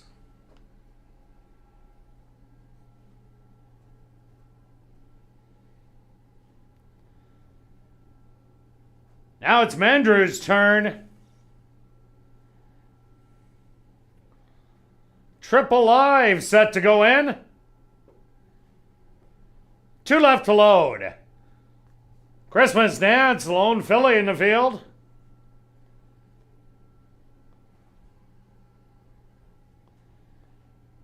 Now just waiting on Praise Loudly, the current favorite on the board. The field is set. They're at the post. And they're off. From the inside, Wit Loves Tacos. Hard sent to get the early lead. But Christmas Dance has the same idea. And these two start to battle early. Moving up 3 wide on the outside, that's Praise Loudly. Triple Live will be the stalker back in 4th. Be My Macho Man hugging the rail in 5th. Alpine Empire 6 lengths off of it in 6th, and the early trailer will be Mandrew, who has about 8 to make up. 24 and 3 the opening quarter, and Wit Loves Tacos has that lead by a length. Praise Loudly still restrained on the outside in 2nd. Triple Live in 3rd. Be My Macho Man moves up on the rail with Alpine Empire on the outside. Mandrew starting to get motivated to reel him in. And the trailer Christmas Dance. The half mile in 49 and 2. Praise Loudly now takes over the lead by a length and a half. Back to 2nd. Wit Loves Tacos. Triple Live trying to get him. From 3rd, they hit the head of the lane. And Praise Loudly keeps on pouring it on. And is up by 5. A late rally from Triple Live from the 16th pole, but it's going to be to no avail. Praise Loudly will take it by 3. Triple Live second best. 3rd to Wit Loves Tacos. And 4th, Be My Macho Man.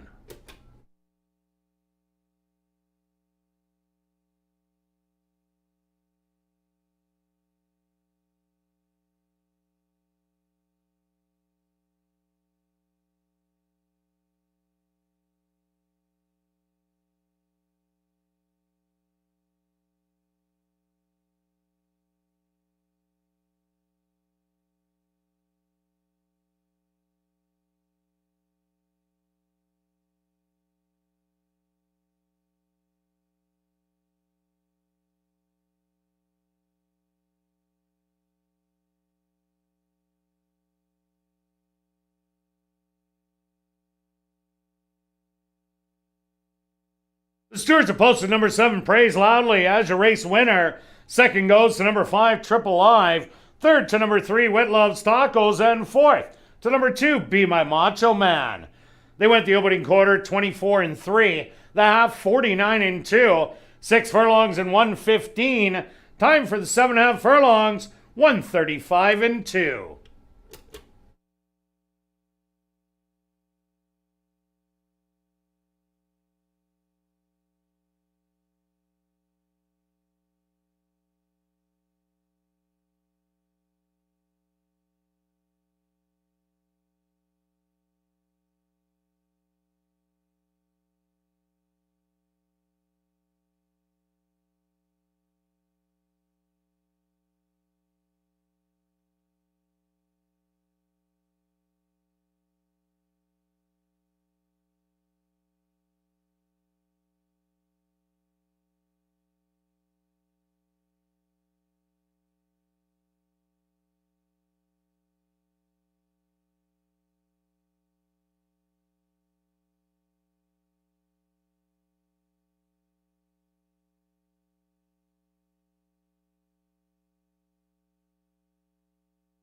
Now entering the winner's enclosure, the official winner here in race number 4, that's number 7, Praise Loudly.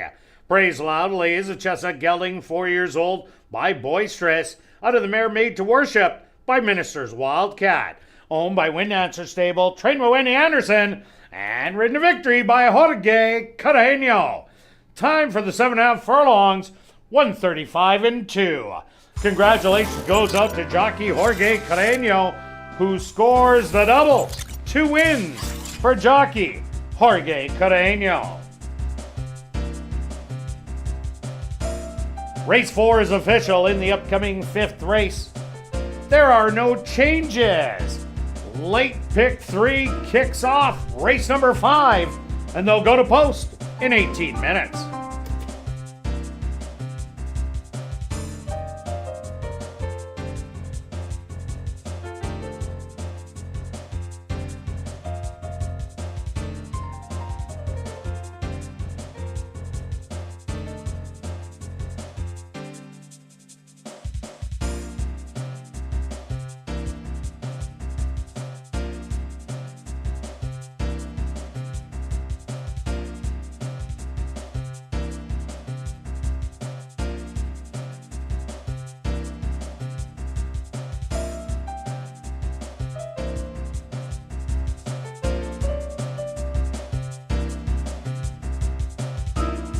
And they're off.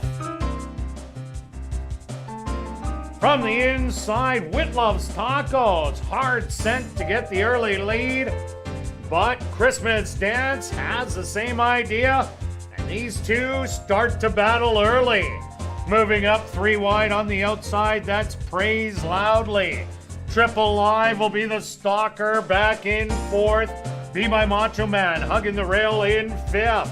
Alpine Empire 6 lengths off of it in 6th, and the early trailer will be Mandrew, who has about 8 to make up. 24-3 the opening quarter, and Wit Loves Tacos has that lead by a length. Praise Loudly still restrained on the outside in 2nd. Triple Live in 3rd. Be My Macho Man moves up on the rail with Alpine Empire on the outside. Mandrew starting to get motivated to reel him in, and the trailer Christmas Dance. The half mile in 49-2. Praise Loudly now takes over the lead by a length and a half. Back to 2nd, Wit Loves Tacos. Triple Live trying to get him. From 3rd, they hit the head of the lane, and Praise Loudly keeps on pouring it on and is up by 5. A late rally from Triple Live from the 16th pole, but it's going to be to no avail. Praise Loudly will take it by 3. Triple Live second best. 3rd to Wit Loves Tacos. And 4th, Be My Macho Man.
And welcome back down the paddock for race number 5, kicking off late pick 3 wagering with a $5,000 claimer for fillies and mares 3 and up that are non-3 lifers. They're only going to go the 5.5 furlongs. And Marshall, we're going to start it off with you after we welcome everybody from TVG and their fans. And just a reminder, we are having shortened post parades, so please wager early and avoid that disappointment of being shut out. Okay, Marshall, go ahead. Okay, well, let's see. 5th race. I think that certainly there's a couple of horses in here that have a shot. There's a big favorite on the board right now, the Dropper. That's number 4, Sesame. Speed, I think, for sure. I think there's other speed, though, on the outside. That's the 7, Little Miss Molly. I think these horses were going to go at it, and the fact that the 4 doesn't have a work in 22 days, that's on the cusp for me. I like to see recency within 3 weeks. So I like the 6, Wits 10-10. This horse had a troubled start last time out. I bet this horse. Thought that she might get there, really ran a great race, rallied after that bad start. The winner has come back to win again, which is something you always like to see. There's some backlash here if you go back to those races at Houston and even where she broke her maiden at ASD. I think she fits in this non-winners of 3 lifetime condition really nicely, and I thought she should have actually won last out with a good break. So, yeah, I think certainly at 12-1, I don't expect that to be the final odds, but anywhere close to the morning line of 4-1, I think is good value, and that's my top choice in here. Stretch. Yeah, no, for sure. That is my second choice. I have 4 and 6 on all my pick 4s going. I'm a little surprised on that much money on the 4. That's, there's some money in the pick in the win pool, so that's meaning something. I was a little worried about the drop, but Kirt made an excellent point that the 10,000 fillies are 10,000 non-3 are not filling, so the horse has to decide, or the trainer has to decide, do I go in a high level, higher an allowance, where this horse, it would be very tough to probably win that condition, and then putting in where the horse is probably the most likely winner. Great move. If you look at the trainer, Craig Smith here is 7 out of 10 in the money. I like seeing that. That's when I don't get worried when horses are dropping a little bit more than I would have liked to see. So that's my top selection. I don't know if this horse has to get in a duel. I think potentially Little Miss Molly might just go and the 4 could just sit.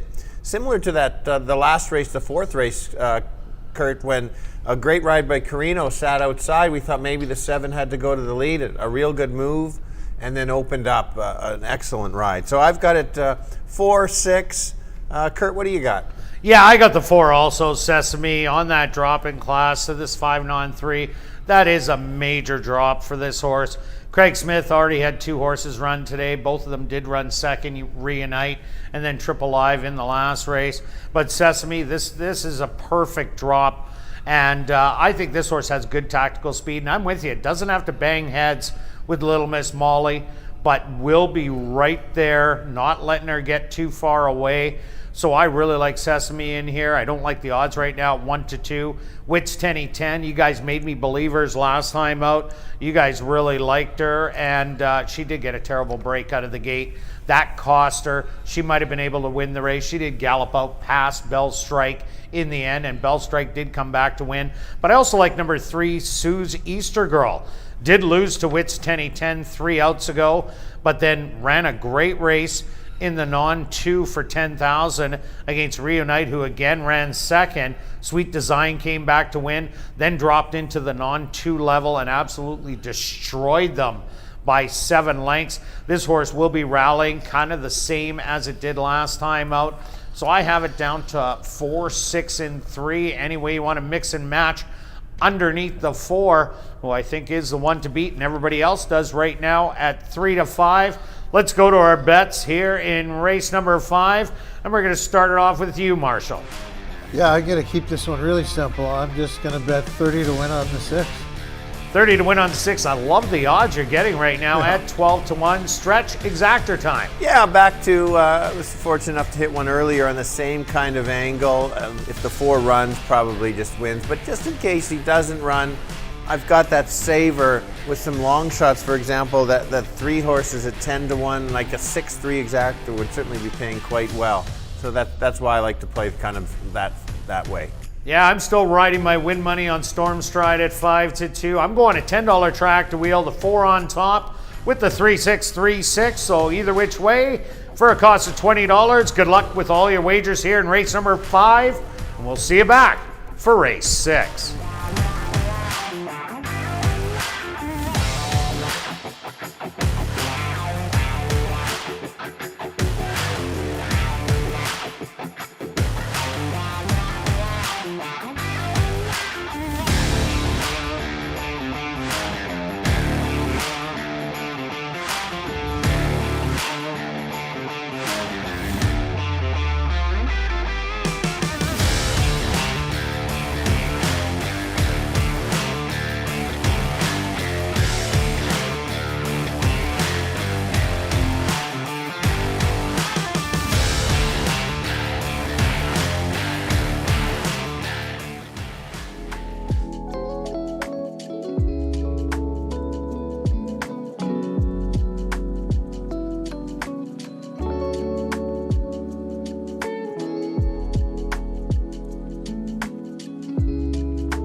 Horses are on the track for race number 5. They're going to go 5.5 furlongs for $9,600.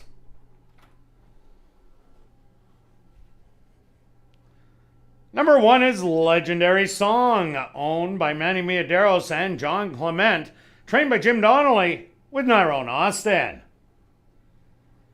Number 2 is Valente, owned by Vela K. Butler, trained by Sean Moran with Dwight Lewis. The 3 is Susie Easter Girl, owned by Henry Witt Jr., trained by Jerry Gorno with Sheldon Chickeness. Number 4 is Sesame, owned by Dialed In Racing Stable, trained by Craig Smith with Stanley Chady Jr. Number 5 is Gone Long Gone, owned by Ira Donald and King Couture, trained by Jared Brown with Jorge Carreño. Number 6 is Wits 1010, owned by Henry Witt Jr., trained by Jared Gorno with Richard Mangley. Rounding out the field is number 7, Little Miss Molly, owned by Pink Cloud Racing, trained by Courtney Ross with Neville Stevenson. Post time for race number 5, 3 minutes away.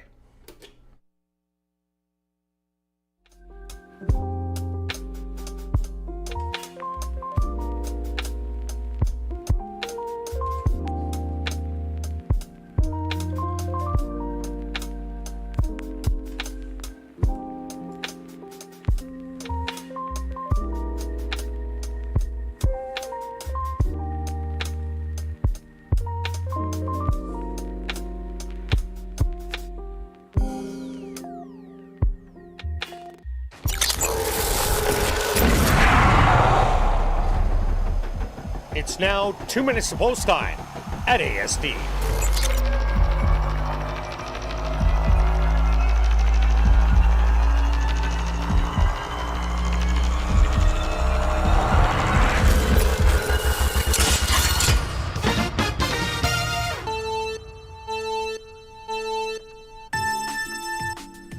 Well, I think they're overbetting the favorite in here. I actually think there could be a duel between number 4 Sesame and the outside horse Lil Miss Molly. That should set things up for Wits 10-10. Had a troubled start last time, but made a nice move to finish up gamely for second. I thought she should have won that race and could be tough in here. Yeah, I'm not a big fan of the price on the 4. I think this horse can just sit just on the 7's flank and then take over. Maybe the value will go up a bit. The figures for me just are right there. I've got it as an exactor, 4-6, maybe 6-4. Yeah, Kirt, go ahead. Well, I like the odds on number 4 Sesame. Sure, 6-5. Anything over even money, I would take. This horse ran a big race last time out at the first level allowance. Now dropping into the 5,000 on 3. This is a huge dropping class. From a good barn, this is the one to beat. Good luck here in race 5.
Legendary Song, the first one loaded. Next up, Sue's Easter Girl. Sesame, the even money choice goes in. Gone Long Gone walks up and in. Wits 10-10 turn. Very quick load, 2 left to go. Little Miss Molly on the outside.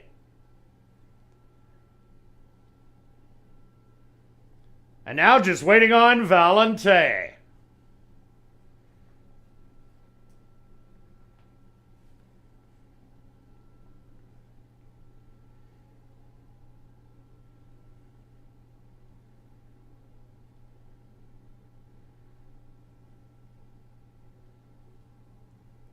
Valente gonna get some help from the gate crew.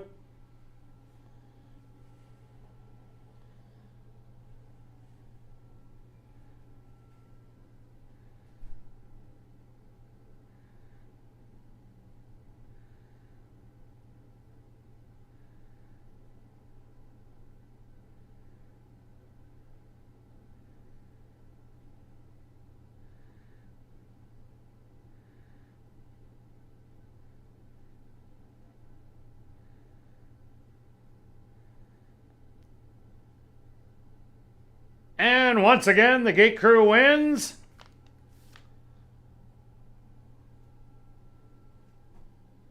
Valente is in.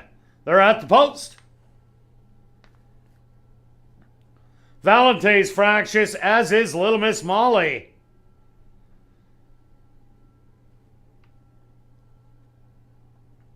They're all set. And they're off.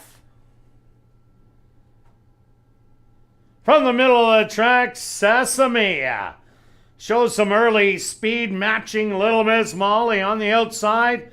But now she takes over and gets the lead. Sesame back to second. Wits 10-10 is on the outside in third. A gap above 5 lengths back. That's going to be Valente with Gone Long Gone. Sue's Easter Girl and the trailer, Legendary Song. 23-3 the opening quarter. Now Sesame takes over by a long neck. Little Miss Molly on the inside trying to battle back. Wits 10-10 is going to make a 3-wide bid. And Sue's Easter Girl starting to rally. They hit the head of the lane. On the far outside, Wits 10-10. Sesame in between horses. Sue's Easter Girl on the inside. Wits 10-10 now powers on by, and it's gonna take it by 4. Wits 10-10 by 4. Second to Sue's Easter Girl. Looked like Sesame held on for third. Fourth to Valente.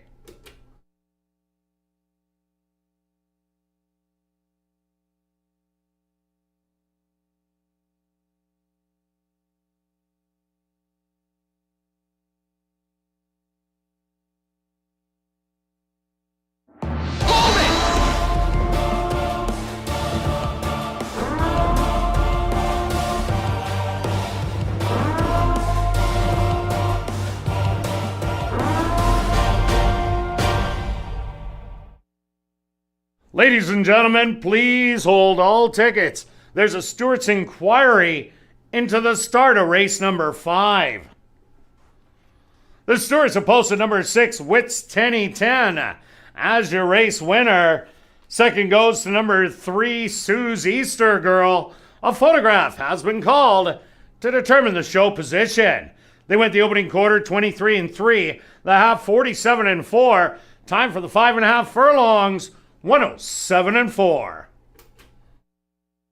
Once again, ladies and gentlemen, a Stewart's inquiry into the start of race number 5.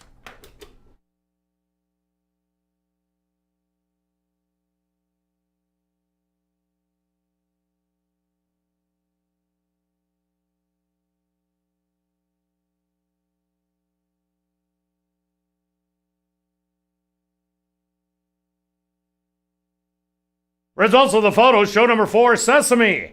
Finishing in third. Fourth goes to number 2, Valente.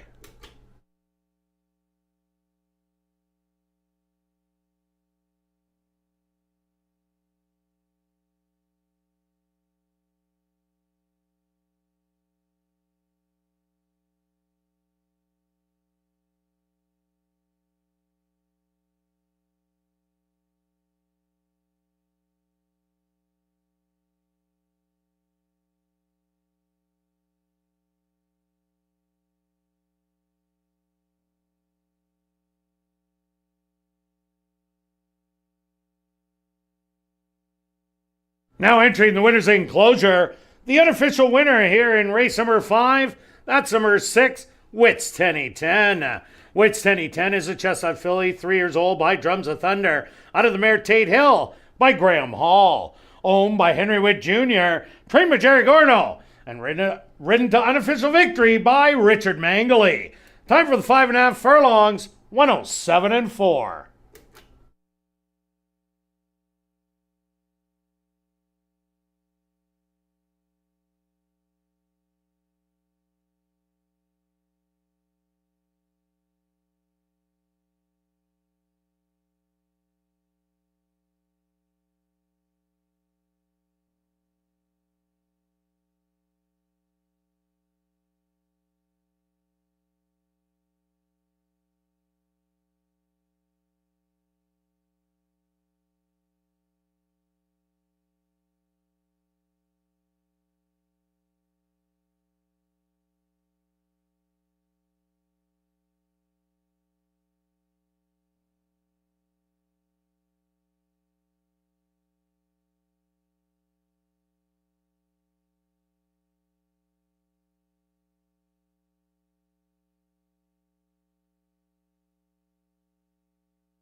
Ladies and gentlemen, if I can have your attention, please.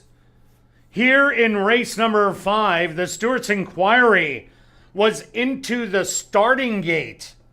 Whether it did malfunction during the start of race number 5, in the Stewart's decision, it did malfunction, making race number 5 a no contest. Once again, ladies and gentlemen, race number 5, Stewart's inquiry into the starting gate, and they deemed that it did malfunction. Thus, race number 5 is a no contest.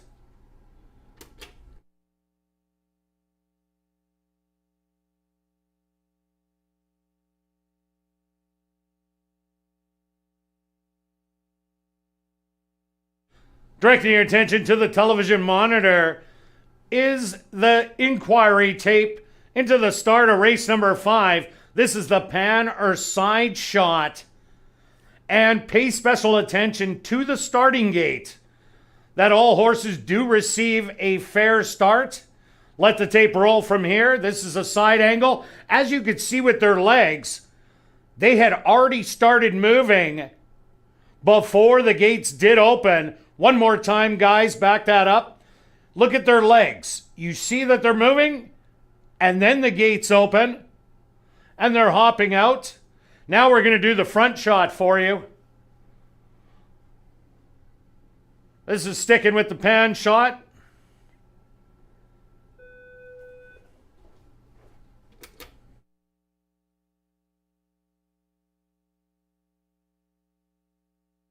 As you can see with this pan shot, it does show that the starting gate did not open properly, and thus the stewards have called race number 5 a no contest. So what does that mean for you bettors?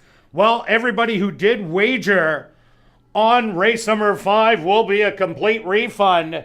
For those of you in pick 3s, pick 4s, and pick 5s, any horse that you have that you are still alive in them will be considered a winning ticket. So if it's your last leg and you have the 1, 2, 3, all of them are winning tickets. And moving forward into race 6 and race number 7, anything you have in this leg is an all leg. All horses are winners in the 5th race.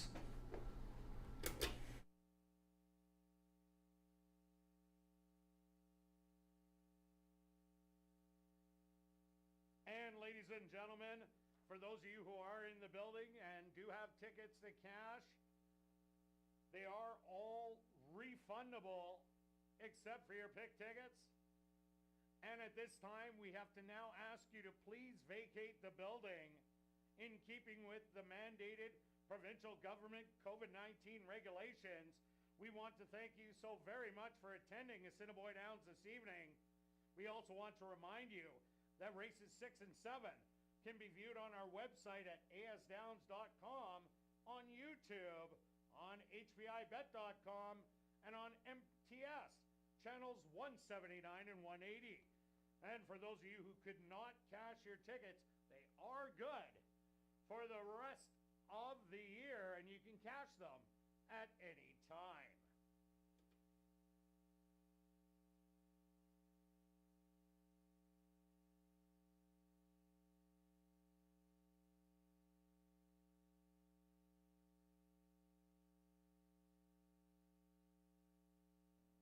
And ladies and gentlemen, as we are waiting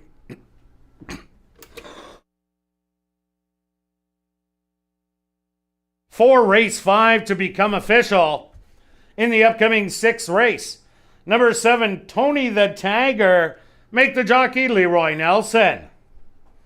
That's race number 6, number 7, Tony the Tiger, will be Leroy Nelson.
Your attention, ladies and gentlemen.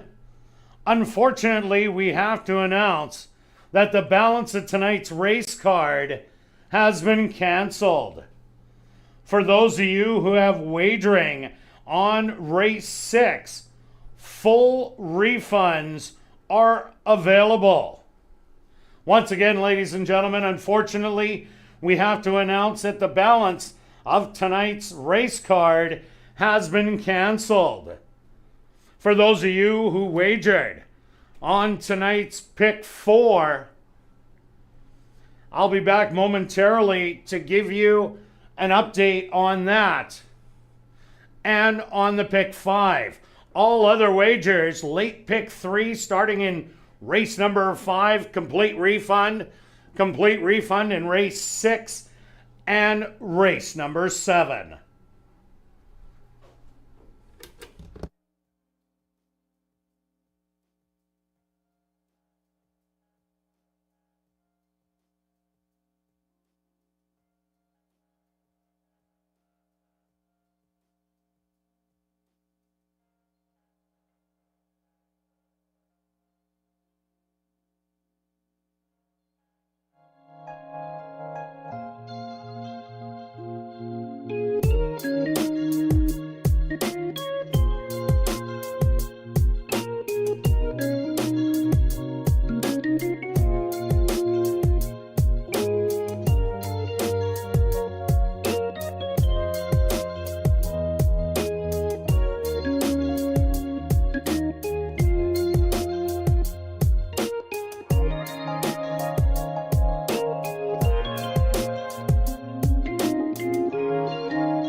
And ladies and gentlemen, getting back to you regarding pick 5 wagering and pick 4 wagering, it will be a complete refund.